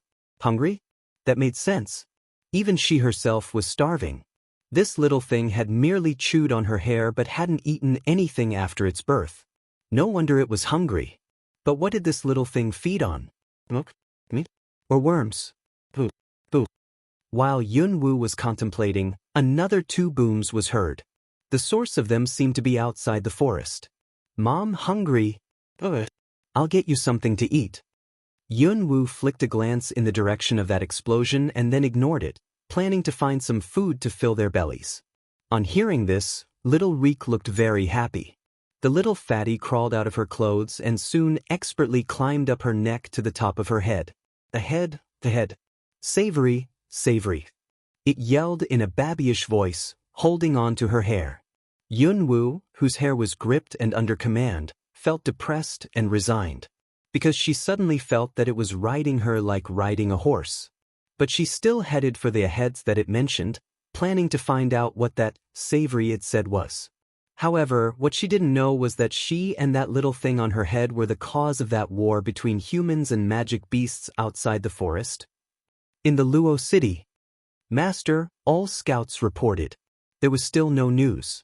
Ling Qi, who was wearing a mask, respectfully reported to the person sitting on a chair. However, the atmosphere in the room seemed to be chilly. The master's heavy mood could be distinctly felt. What about the maple ridge? Holding a teacup, Long Qingxia slowly took a sip, raised his head in a seemingly demonic manner, and flicked a glance at Lingqi. His magnetic voice was very calm and bland. But only those who knew him well were aware that the more calm and bland he appeared, the angrier he actually was. Lingqi lowered his head and respectfully replied, "On the sight of humans, magic beasts in the Maple Ridge go furious and try to eat and kill them. Several members of the search team sent there has been killed. Because of that phoenix, they haven't been able to enter the forest to search for clues during the past over a month." After saying this, Lingqi involuntarily raised her head, watched Long Qingxia and added, "Master, it has been over a month. If that lady really entered the Maple Ridge, then she must have either fled or—" He broke off in the middle of a sentence, because he seemed to have felt the chilly, bloodthirsty aura about his master. "Please simmer down, master." "I shouldn't have said that," Lingqi hurriedly said. Long Qingxia slightly curved his sexy, thin lips, but the smile on them was glacial. In a cold voice, he said, "Leave. Go get your punishment." Lingqi nodded and said, "Yes." After that, Lingqi turned around and took his leave. But he was very curious about that girl. Having been serving his master for 12 years, he knew very well that his master was a man with lofty ambitions, that before the time was right, he would always make sure the situation was well in hand and consolidate at every step. But during the past over a month, in order to find that girl, his master even dispatched the forces that he had been hiding all along. What kind of girl was she exactly? How come his master cared about her so much? A figure was swishing in the forest. Which part of the depths of this forest was she going to? Yunwu didn't know. Anyway, she was going in the direction that the little thing on her head was pointing to. They arrived at a place where there were thistles and thorns all around. It was rather dark in this forest, and there was a faint air of mystery and danger around this place. "Savory, savory." Little Reek on her head took a few sniffs, stretched out its chubby little claw and pointed at the depths of the bush surrounded by thorns in front of them. "Stop saying savory. Can you see these thorns as dense as spider webs? They're poisonous. What is it that you little thing want to find exactly?" Watching those thorny bushes, Yunwu said sourly to Little Reek, which was still waving its claws on her head. She looked around and found that the area within a 10-mile radius around this place was probably full of thorns, that she would have to slash her way through these thorns if she wanted to get to the depths. "Savory." Right at this moment, Little Reek on her head suddenly jumped down. It toddled towards those thorny bushes on its chubby little legs. Yunwu was startled, saying, "Reek, you want to become a hedgehog?" However, before her voice died away, that little thing raised its head and took a deep breath, "Ah-poon." With a sneeze-like sound, it suddenly breathed a line of fire out of its little mouth, which shot straight through the bushes like a fire dragon. Instantly, the fire dragon devoured all thorns in its way, and with that a path appeared. Seeing that there was a path now, Little Reek grinned, revealing its wicked-looking fangs, and then happily said to Yunwu, "Mom, savory." After that, before Yunwu reacted, it joyously toddled straight towards the depths of the bush on its chubby little legs. In the blink of an eye, its figure went out of her sight. "Wait a moment." Seeing this, Yunwu hurriedly rushed forward. Along the path made by that little thing with fire, she went squarely into the depths of the bushes. However, though she had tried to catch up at a very fast speed, she didn't see that little guy's figure. In the depths of those bushes, there was a dense wood, and the path branched off in several directions. Standing at the intersection, Yunwu yelled. But there was no response. "That damn Reek. Its legs are short and fat. How come it disappeared so soon?" Yunwu frowned. Resigned, she randomly took one of those paths. It was dark, and fog started showing up around. After only a few steps, the path branched off in several directions again. It seemed as if she was in a maze. What the hell was this place? However, right on cue, an inexplicably pleasant smell wafted over, which gladdened her heart and refreshed her mind. Yunwu lifted her eyebrows and followed the scent. A land of idyllic beauty? Along a winding path, She walked through a wood of giant, ancient trees and arrived at a valley of idyllic beauty. This fruit tastes so good. No wonder you had me travel so far to come here. Let's have some more. Yunwoo gobbled down the fruit, feeling both amazed and delighted at its delicious taste. On hearing Yunwoo's compliment, little Reek grinned, revealing its wicked-looking, sharp teeth, which made it a congenitally ferocious sight. However, Yunwoo's attention was on those colorful fruits, so she didn't notice this. Unknowingly, Yunwoo consumed over 10 fruits, but she was still not full. Instead, the more she ate, the more she wanted to eat more. These fruits are so good. I should take them all. When I get back, I can give some to Grandma Medicine and Little Leaf, and that man, Tooch. Thinking about this, Yunwoo started plucking those fruits like crazy. When Yunwoo leaped onto the ground, the tree, which was originally full of fruits, had not a single fruit left on it. Little Reek had eaten 4 or 5 red fruits and was full. At this moment, it also climbed down the tree with its claws and chubby little legs. Have you had enough? Yunwoo lowered her head and looked at the little guy. The little guy nodded, looking robust and vigorous. It raised its big round eyes, watched Yunwoo and stroked its full belly, saying, "Full? What an adorable sight. That's good. Let's go. I'll take you to your mother." Yunwoo subdued her urge to pinch its cute chubby face. After saying this, she turned around, face full of satisfaction. She had eaten her fill and also packed a lot of fruits into her storage space, so of course she was in a good mood. Mother? On hearing this, Little Reek tilted its head and thought for a while but failed to figure out the meaning of that word. But it still joyously followed Yunwoo on its chubby little legs. When they were passing the tiger condor, Little Reek suddenly stopped, as if something had just occurred to it. Yunwoo noticed that there hadn't been any footsteps behind her for quite a while. She couldn't help turning her head back and took a look. "Little Reek, what are you doing?" Yunwoo said with a frown on her face when she saw the little thing lying prostrate on the tiger condor's body. The little guy jumped off the tiger condor, looked at Yunwoo and repeatedly shook its head like shaking a rattle, knitting its eyebrows tightly together. "It's awful and foul. Mom, don't drink it again." At first Yunwoo didn't quite understand why it did that. After hearing its words, light suddenly dawned on her. It was imitating what she had just done? Yunwoo pulled a wry face.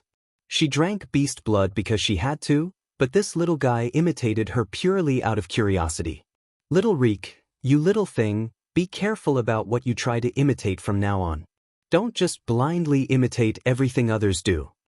Upon these words, Yunwoo turned around, walked over, and picked it up. Being held in Yunwoo's arms, it was very happy. "Mom," it said excitedly in a babyish voice. Yunwoo's heart was slightly melted. "What is it?" "I'm hungry." "What?" Yunwoo was stunned. "Didn't it say that it was full just a moment ago?" She lowered her head and was just about to ask when that little guy in her arms opened its mouth full of sharp fangs and bit into her shoulder extremely ferociously. Yunwoo's face changed due to the stabbing pain and abruptly tried to throw it away. But its 2 little claws gripped her clothes. She not only failed to throw it away but also caused her shoulder to be slit by its claws, blood gushing out. That little guy drank even more happily. Blood vessels rippled beneath the skin of Yunwoo's forehead. For an instinct, she could scarcely suppress an urge to strangle this weird creature. Tisk, tisk. Totally unaware of this, Little Reek drank even quicker, clicking its tongue. The burning pain on her shoulder made Yunwoo feel both depressed and annoyed, her eyes ablaze with anger. "Little Reek!" Yunwoo thundered and stretched out her hand, attempting to pull it off her shoulder. But the moment she touched it, sizzle. Its body temperature seemed to be as high as 8 million degrees Celsius. Her palm instantly blistered. It was so hot. Yunwoo's eyes were full of astonishment. Staring at Little Reek, who was still drinking her blood, she inexplicably felt restless and anxious. What kind of monster was it? That was clearly a phoenix egg, but this guy not only didn't look like a phoenix but also liked drinking human blood. While Yunwoo was agitated, she suddenly felt a pang of burning pain in her shoulder.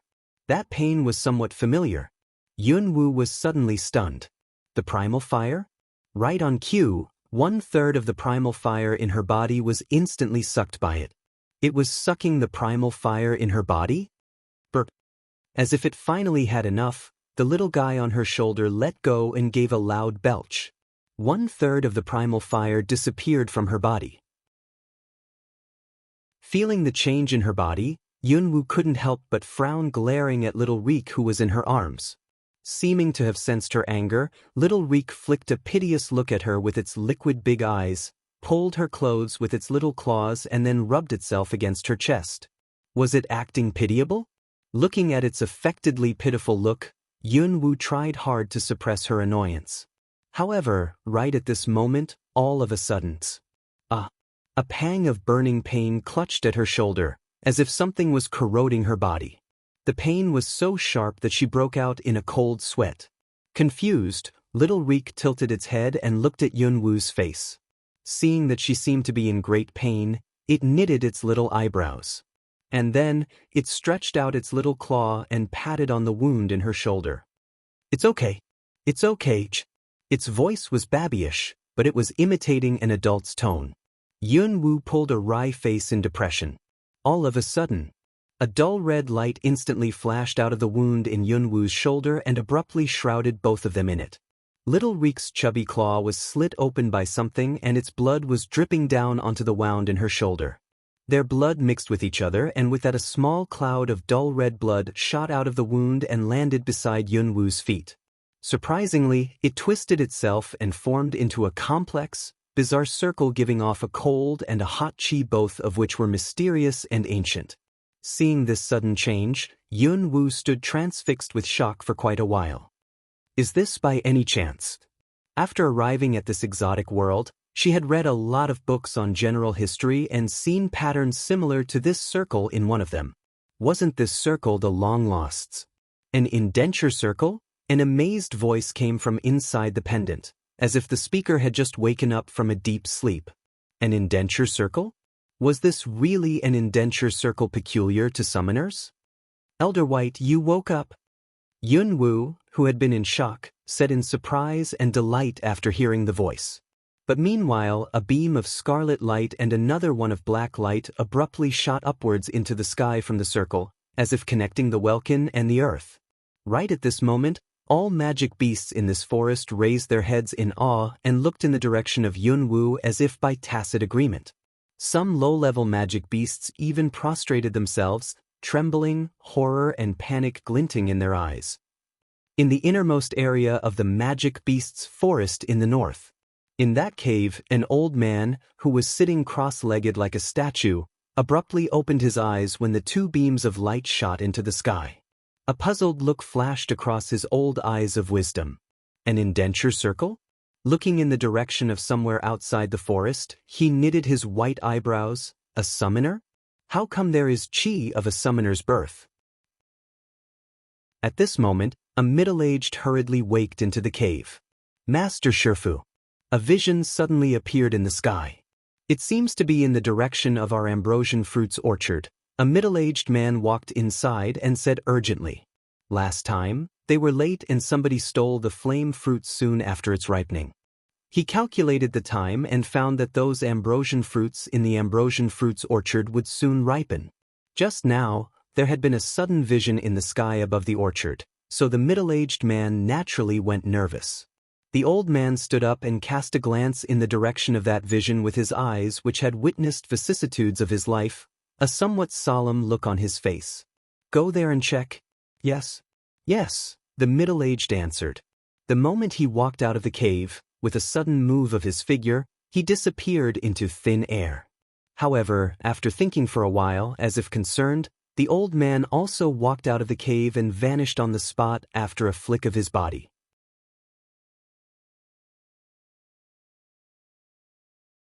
The moment the two beams of light shot into the sky, Yunwoo had this weird feeling that there was a close identity between her existence and that of the Welkin and that of the earth. She felt as if she was capable of controlling the Welkin and the earth if she wanted to, as if she was the dominator of them. Was this how it felt to be a summoner? This feeling was so tempting. However, The light soon turned into a crimson dazzlingly luminous sphere, split into two parts. One of them shot into Yunwu's forehead and the other into Little Reek's. She felt a sudden constriction in her forefinger, as if something had just clasped it. Yunwu involuntarily lowered her head and took a look. To her surprise, a crimson ring had appeared around her forefinger out of thin air. Was this by any chance like what legend had it, an indenture ring which was a symbol of the identity as a summoner? Right at that moment, a sudden pang of stabbing pain clutched at Yunwu's head, and with that pieces of information flooded into her mind. A summoner? An equal indenture? The general meaning of those pieces of information was that she had comprehended an indenture circle of her own which had indentured Little Reek, that she had become a summoner. There was also a long piece of information that she didn't quite understand, but she believed the meaning of it was probably similar to that of other information. However, her body still hadn't revived yet. How come she became a summoner and also indentured this little guy? She had a lot of confusions but couldn't figure them out no matter how hard she tried. Since an indenture had been signed, an unbreakable bond had also been forged between her and Little Reek. Yunwu could even feel the change of Little Reek's mood as well as its fighting capability without verbal communication with it. Yes, she could feel its fighting capability, which was amazing.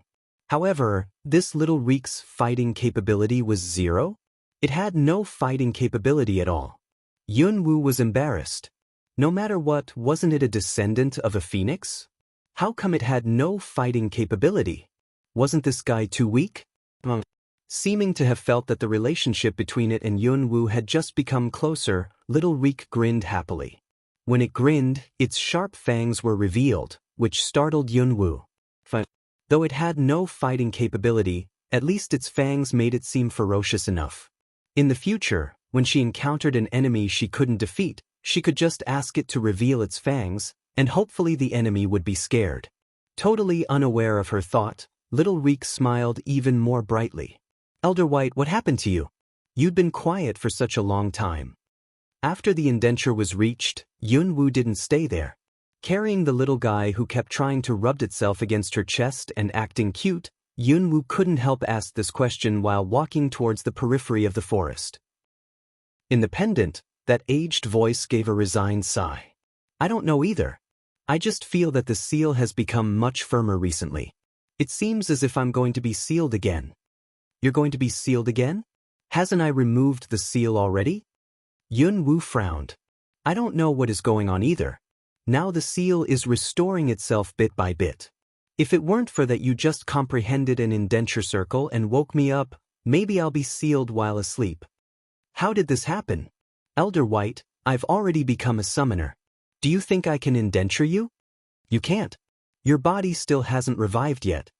Elder White's aged voice sounded somewhat resigned. Her body still hasn't revived?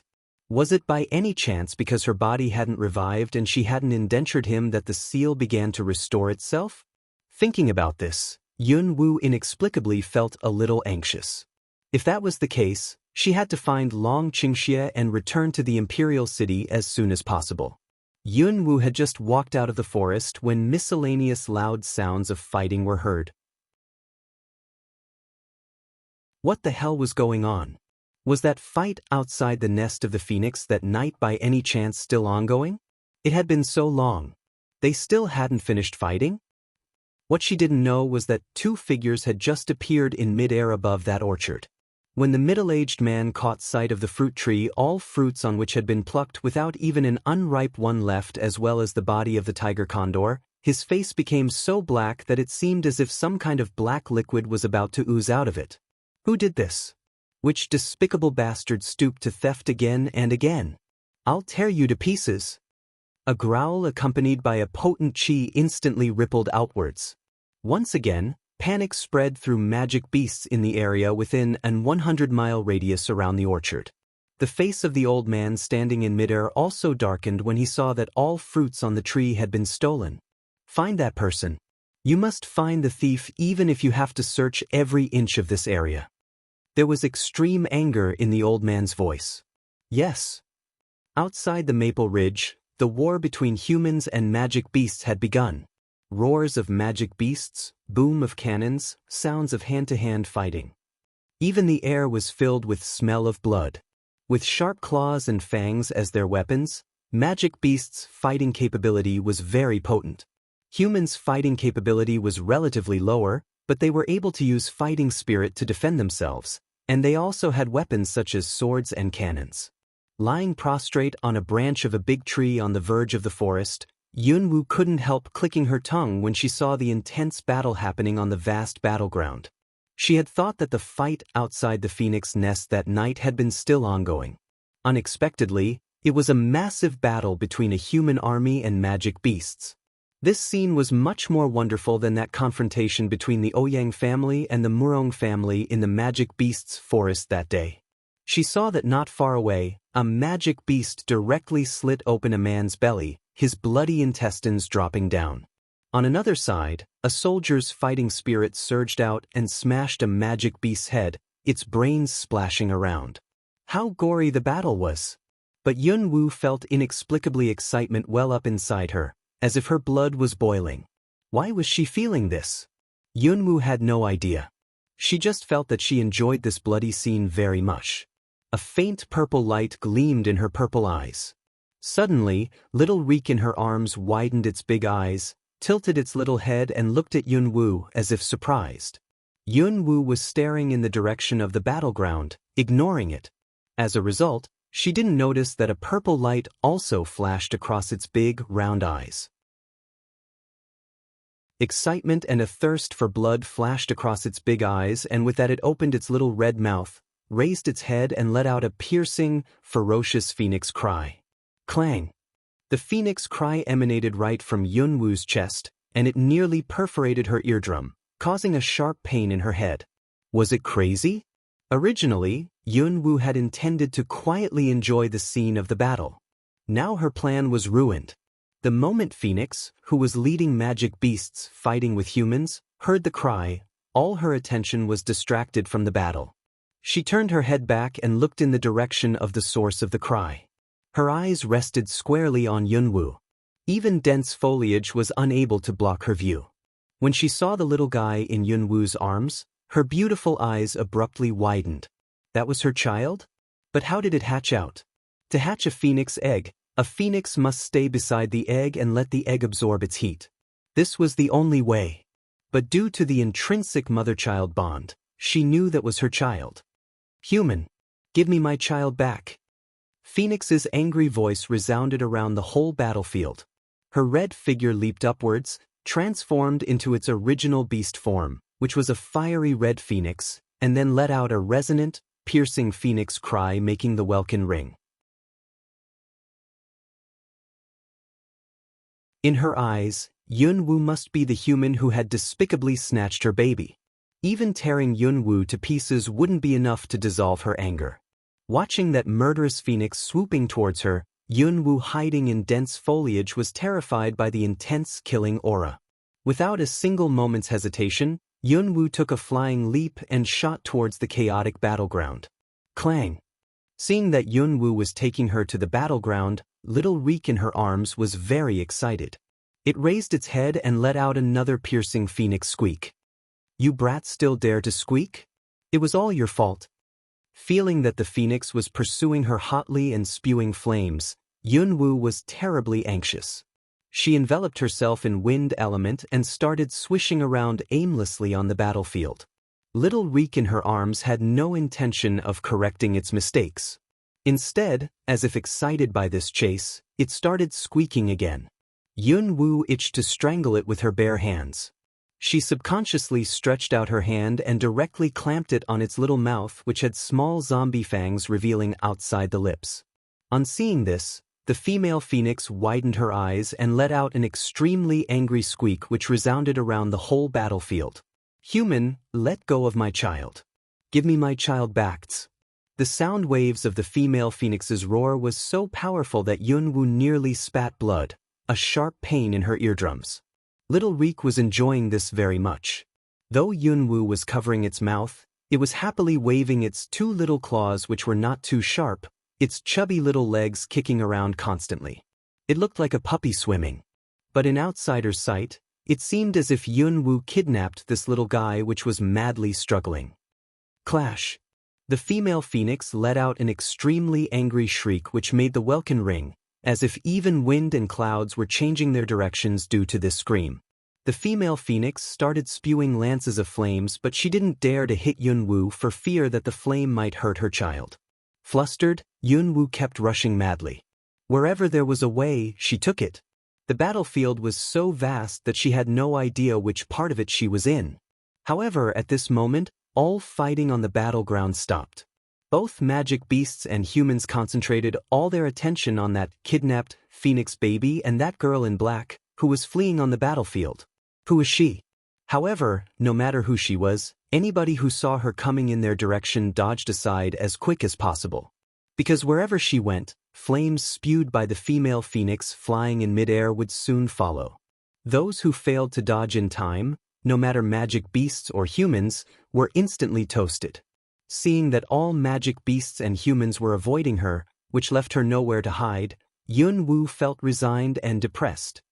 "Give me my child back." In midair, the phoenix was hotly pursuing her, breathing fire, eyes wide with rage. Yun-woo felt that sooner or later she would become a roast human if things kept going this way. After flicking a glance at the little guy in her arms, which was happily waving its claws and kicking its chubby legs, she began to wonder whether she should just return this guy to that phoenix. Though it was her indentured beast, this little guy's fighting capability was zero, and now she was about to be exhausted to death trying to flee from its mother who was chasing her and trying to kill her, but this little guy was having so much fun. Did it have any idea that it was indentured to her? It seemed as if this guy regarded her as a nanny. Thinking of this, Yun-woo, who had been swishing around rapidly, abruptly stopped. Seeing that the phoenix was spewing another pike of fire towards her, Yun-woo grabbed little Reek and lifted it up above her head. Wait! Yun-woo, who was panting heavily, let out a cry which resounded through this bloody battlefield. Fortunately, the phoenix stopped in time. Otherwise, the giggling little guy, which had no idea what was going on, and which thought that Yun-woo was just teasing it, would have been toasted.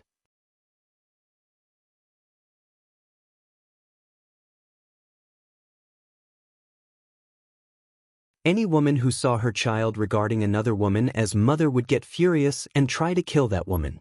A murderous, wrathful look flashed across the phoenix's eyes. This time, Yun-woo's heart really lurched. There was a saying which said that inviting a god to one's home is easy, but having the god leave is difficult. This little guy had come to her on its own account. Why was it still so difficult to have it go back home? Beneath the murderous gaze of the phoenix, Yun-woo was horrified. Eventually, resigned, she secretly clenched her teeth, stretched her hand into her sleeve and fished out a big, red fruit out of her storage space. In outsiders' eyes, it seemed as if the fruit had been stored in her sleeve. "Here you are. This is the last one I got. Take this and go with your own mother. Don't follow me. Understand?"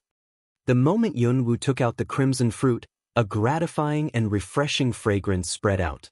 A single sniff of it made people feel comfortable and relaxed. The moment the phoenix saw the fruit taken out by Yun-woo, her pupils contracted noticeably and a flash of amazement crossed the bottom of her eyes. A crimson ambrosian fruit? She was merely a human. How come she had a crimson ambrosian fruit? Crimson ambrosian fruits contained concentrated fire element. Ambrosian fruit trees blossomed every 1,000 years, and it took them an extra millennium to yield, so this kind of fruit was very precious and very rare even in the realm of divine beasts, not to mention in the mortal realm. For fire-attributed magic beasts, crimson ambrosian fruit was very nourishing. It could also help a magic beast make a breakthrough when the beast was evolving.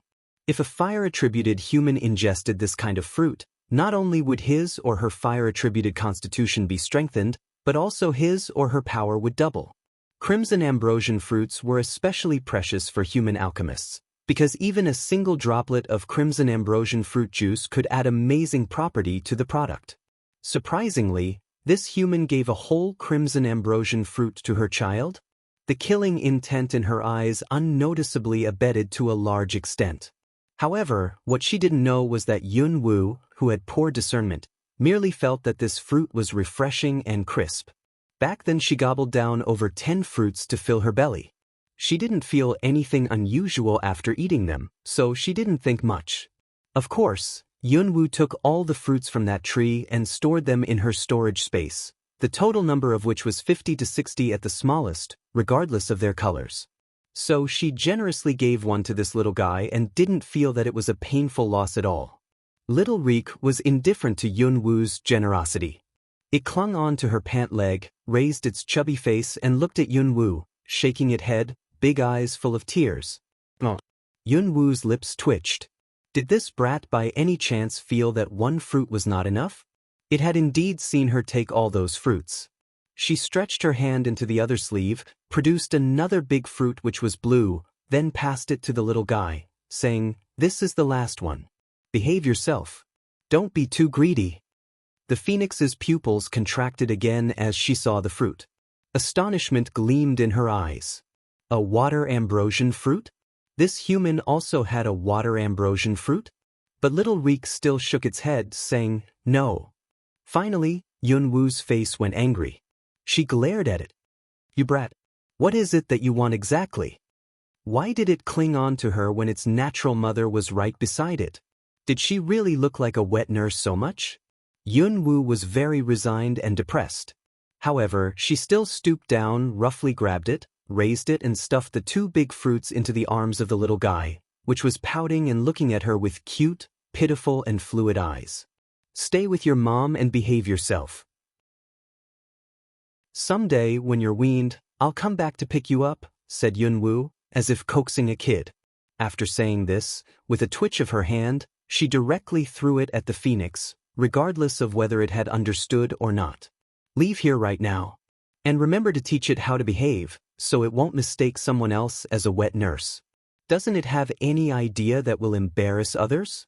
I'm still single." After hearing Yun Woo's words, the phoenix also felt depressed. Her child chose a human over her, and so many people saw this. She was terribly embarrassed. But this human sounded as if she was the one to be blamed for all this. And she couldn't even contradict her, which was very annoying. But the phoenix didn't hesitate. As if worried that her child might follow this human and leave her, she carried Little Reek, leaped upwards, turned into a fiery red phoenix and flew away immediately. However, before leaving, she raised her head and let out a commanding, piercing scream which instantly rippled through the whole battleground. Clang! On hearing the piercing scream, all magic beasts on the battlefield, both injured ones and unharmed ones, quickly retreated into the forest like a tide. Before long, not a single magic beast could be seen on the battlefield, except for those dead ones on the ground. Yun Woo looked in the direction of the phoenix's receding figure. When she withdrew her gaze, a relieved look appeared on her face. How could she not feel relieved when that little thing that kept calling her mom was no longer around? She leisurely turned around and planned to return to Luo City. But the moment she turned around, she saw hundreds of thousands of troops in front of her, eyes of every one of whom were fixed on her. In those eyes gleamed surprise, curiosity and puzzlement. They were all sizing her up. Being watched by so many people, Yun Woo furrowed her eyebrows. At this moment, an officer followed by a couple of soldiers walked up to her. "May I ask you something, lady?" Yun Woo flicked a glimpse at the man who was barely in his 30s, crossed her arms across her chest and said in a languid, bland voice, "What is it? Who are you? Was it you who stole the egg of the phoenix?" The officer queried in a commanding voice, sizing her up with piercing eyes. It sounded more like an interrogation than a query. Yun Woo peered at the clothing that officer was wearing and believed that he was probably a deputy general. She curved her lips in a half-smile. "Deputy General, why am I having this feeling that you're not asking me but interrogating me? What's going on here? You want to interrogate me on this battlefield? Did I kill anybody or burn anybody's house? Or did I rob your family members?" On hearing this, that deputy general frowned and his face slightly darkened. "Lady, in a circumstance like this, you're still in the mood for joking? Do you have any idea how many residents and our soldiers got killed because of what you did?" After hearing this, Yun Woo lifted her eyebrows, but a flash of apathy crossed the bottom of her eyes. Because of what she did? Had she done anything? Even if she had, given her manner and style, it was not a deputy general's place to interrogate her like interrogating a prisoner, not to mention that she hadn't done anything. Besides, she didn't know about these things at all. So, Deputy General is telling me that I should have a sad look on my face because of all those people who got killed, aren't you? It is just that there's one thing that I don't quite understand. Did those people's deaths have anything to do with me? Did their deaths have anything to do with you? Do you know that the very reason why they were killed was because you stole the phoenix egg? Yun Woo pretended that light had suddenly dawned on her. She raised her eyes and looked at that Deputy General. Oh, now I understand. So Deputy General is saying it is those who stole the phoenix egg that deserve death penalty. But I want to ask Deputy General, how can you be so sure that I was the one who stole the phoenix egg? I mean, even you and these hundreds of thousands of troops couldn't steal the egg from the phoenix. You actually think that a little girl like me, whose arms and legs are so thin, somehow managed to steal the egg from that divine beast? Does Deputy General by any chance think that all these troops of yours are just a bunch of good-for-nothing fatheads who can't even compare with a little girl? Or does Deputy General think that I'm a reincarnation of some god who is more powerful than all these troops combined? If the latter is the case, that will be a huge compliment I don't deserve, and I will feel flattered and honored. It seemed as if Chen Ling hadn't expected that this black-faced little girl was so eloquent and cunning. After hearing her words, he was at a loss what to say, because it would always be his fault no matter how he answered those rhetorical questions. Instantly, he felt embarrassed and was unable to find a way out of this awkward situation. Deputy General Chen, General-in-Chief Yun asked you to invite this lady, but you started chatting with her. This is not the right thing to do. However, right at this moment, a mild, amused voice came. A tall and straight figure not far away was walking towards them at a steady pace. The man was about 35 or 36, looking refined, elegant and very amiable, a big smile on his face. He was wearing a gray robe instead of a military uniform, which made him seem like a teacher. Please pardon him for his impertinence, lady. Deputy General Chen has always been like this. If his words offended you, please allow me to apologize to you on behalf of him. But our General-in-Chief would like to have a talk with you. Would you mind walking a few steps? His voice was mild and elegant. Though his words were polite, his attitude was neither humble nor haughty. Because of this, Yun Woo couldn't help sizing him up. Just now, when he was walking over, his steps was sure-footed and his chi was stable, which indicated that he was probably a kung fu expert. But he managed to conceal his warrior's chi with his cultured and elegant appearance. Even Yun Woo could barely detect it. By no means was he a common person. Judging from his clothing, words and manners, he probably was a military counselor, and his status was probably pretty high. Now that Lord Counselor put it this way, I'm actually interested in meeting this General-in-Chief Yun you mentioned. Yun Woo withdrew her gaze, curved her lips and said, on hearing her calling him Lord Counselor, when you couldn't help lifting his eyebrows. He watched Yun Woo and a flash of amusement crossed the bottom of his eyes. How piercing this girl's eyes were. She actually guessed his identity after briefly peering at him. This way please, lady. Seeing that when you led the way himself, all those soldiers nearby were amazed. Counselor Wen was invited back by General-in-Chief himself. Even General-in-Chief was respectful to him. But now he was leading the way for this black-faced little girl? Chen Ling's face was a little sudden. Watching Yun Woo, who was leisurely, languid and didn't have the right attitude that she should have when she was about to meet the General-in-Chief, he felt a little uncomfortable. But he didn't say anything, following them with a sullen face. After a while, they walked through ranks of soldiers and finally arrived at a broad open space at the rear. Corpses in this area had been sketchily cleared off. After bringing Yun Woo to this place, when you took a step forward and said very respectfully to a heavily armed, tall figure who was standing among some officers, General, she's here. That tall figure, who was standing with his back to Yun Woo, turned around after hearing his words. This man was nobody else but Yun Lingyi, the general-in-chief Yun of Zhou Kingdom. Originally, Yunlingyi was in a border city in the south. When magic beasts brought chaos to this border city in the west, in order to ensure the safety of the seventh prince who was garrisoning this border city, the emperor issued an order and dispatched him to the west to deal with magic beasts. Yunwu had been in this exotic world for more than half a year, but this was the first time that she had seen her natural father. He was wearing military uniform covered by silver armor, barely in his 40s.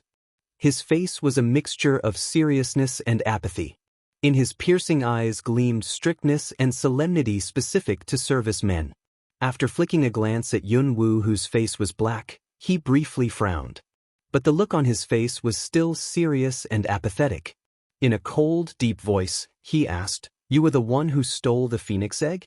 Are you aware of the crime you committed?" She was supposed to have some special feelings since this was the first time that she had met her natural father. But Yunwu didn't feel anything. Instead, she took an instant dislike to him on hearing the first remark he made. "What do you mean, General-in-Chief Yun?"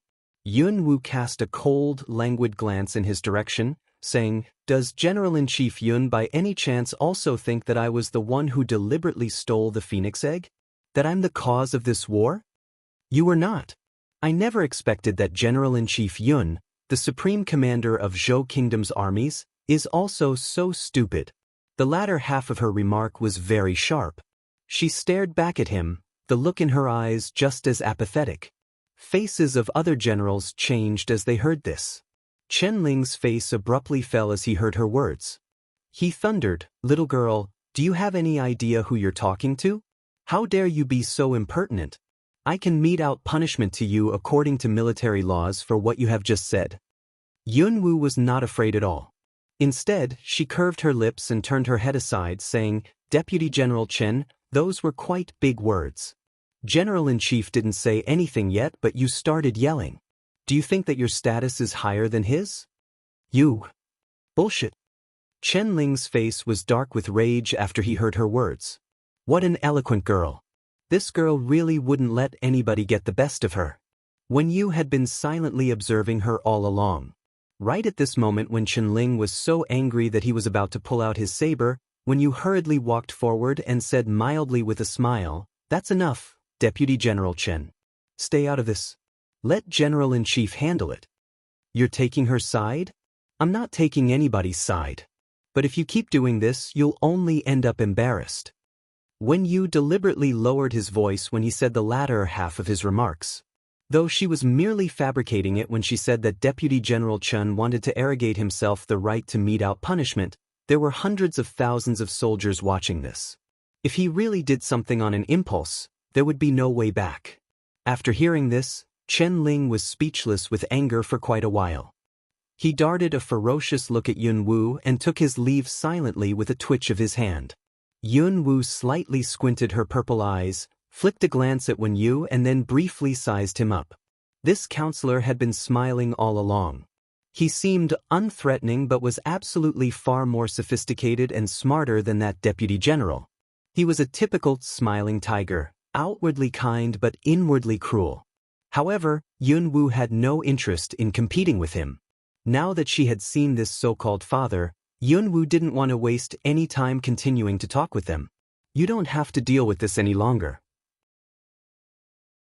Now that you suspect I was the one who did that, just take it as the truth.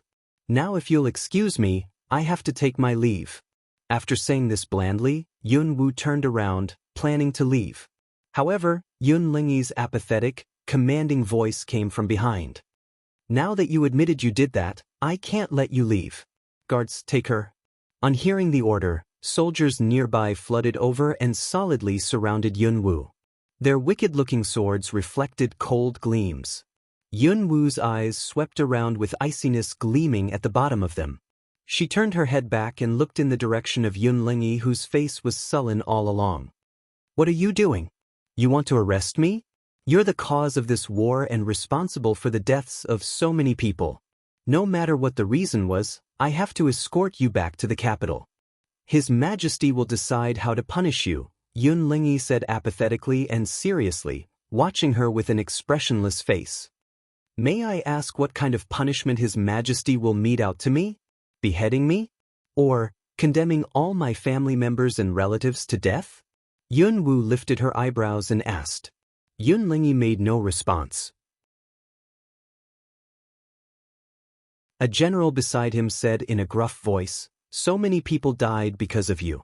Even the deaths of all your family members and relatives won't be enough to atone for your crime." On hearing this, Yun Wu couldn't help bursting into laugh in which there was a tone of inexplicable sarcasm. "What are you laughing about?" Staring at her, Wen Yu frowned. Her laugh confused everybody present. Under the circumstances, she still dared to laugh like that? Did she lose her sanity because of overwhelming fear? Troops and officers around her thought. Yun Wu stopped laughing and a flash of coldness crossed the bottom of her eyes. "I'm actually anticipating the day when all my family members and relatives would be condemned to death." Watching her, Yun Lingyi kept having this feeling that the way she looked at him was somewhat strange. But he still yelled in a cold and serious tone, "Take her away." Soldiers immediately started closing in on Yun Wu.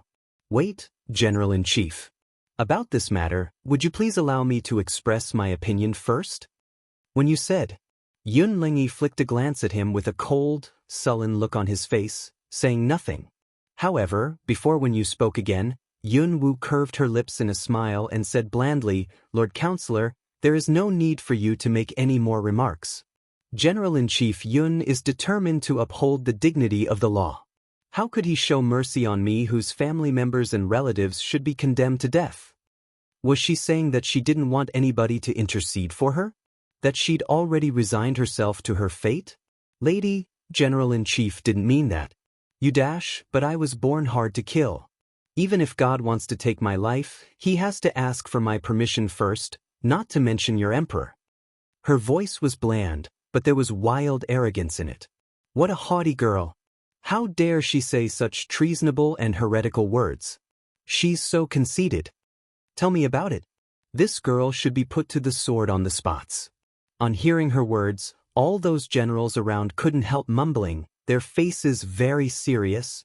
How dare this black-faced girl make such remarks? Isn't she too self-important?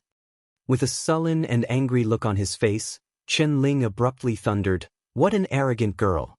I'd like to find out whether it is because you are hard to kill or because you're incurably stubborn that you dare to be so haughty." He had been forbearing all along. If he didn't teach this arrogant girl a lesson, his anger would never dissolve. He mobilized Tier 7 late-stage fighting spirit and shot towards Yun Wu like greased lightning. Yun Wu curved her lips in a sneer, an icy look in her eyes. When the sword was swung at her, with a single movement of her feet and a sudden twitch of her figure, she instantly disappeared into thin air on the spot. The sword missed its target. Chen Ling was stunned.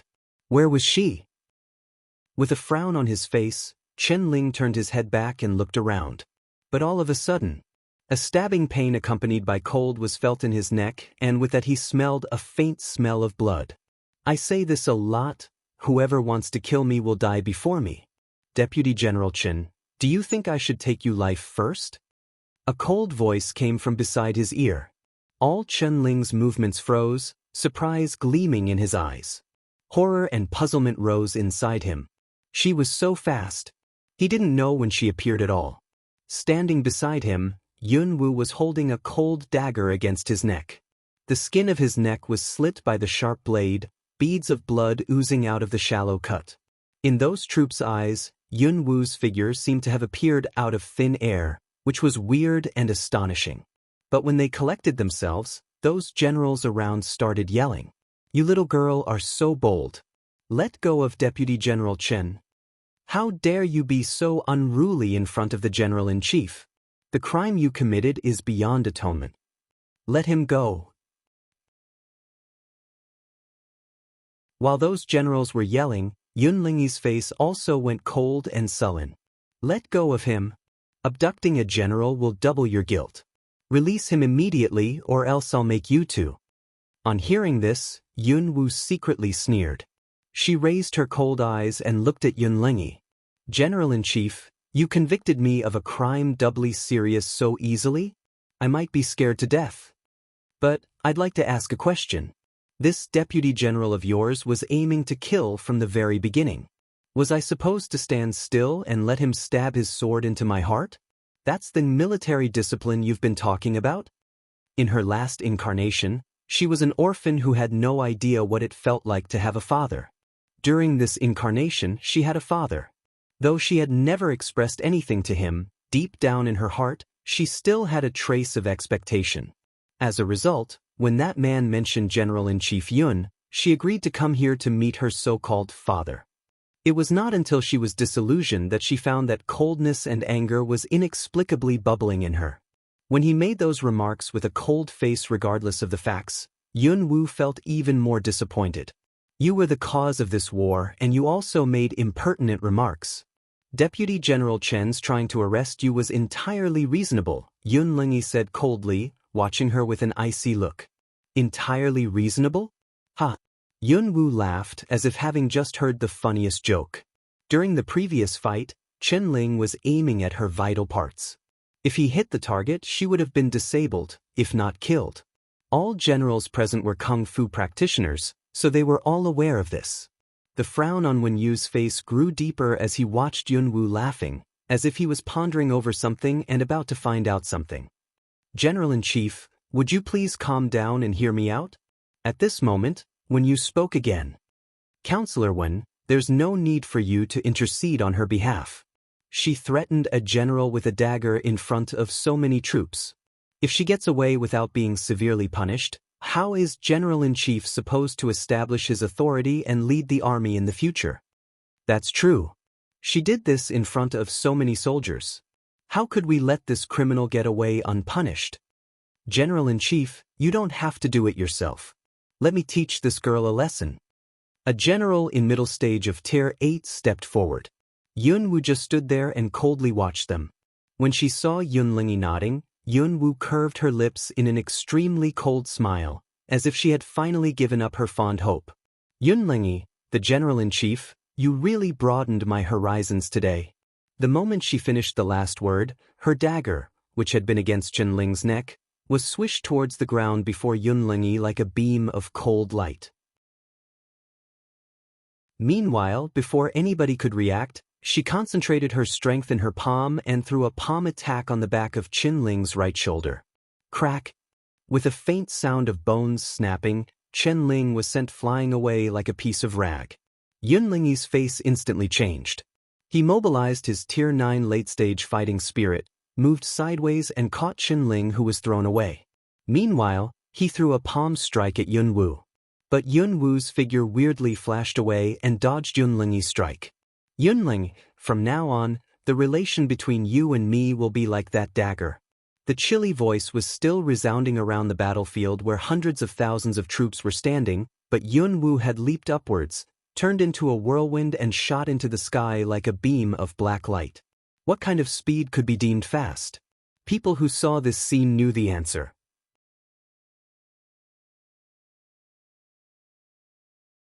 Amazed, thousands of troops raised their heads and saw that the black light flashed across the sky and soon disappeared into the distance.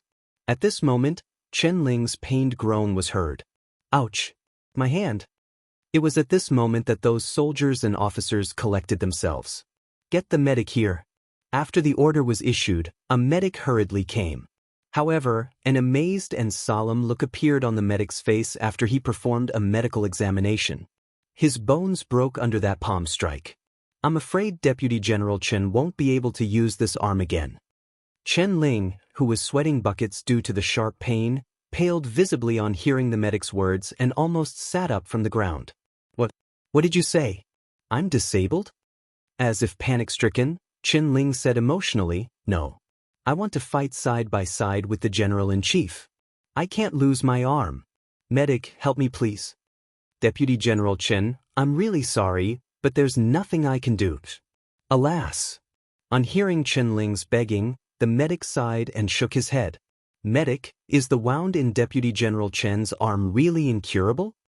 Yun Lingyi furrowed his forehead. He had never expected that girl was so ruthless. The medic stood up, walked forward and shook his head. General-in-Chief, in some cases, broken bones can be cured. but all the bones of his arm fractured. Even if he is cured, I'm afraid he would never be able to use a sword again. Hearing this, Chen Ling instantly felt as if he was thrown into hell. Despair glinting in his eyes, he clamped his left hand on his right arm, which was aching intensely, and which he could control no more.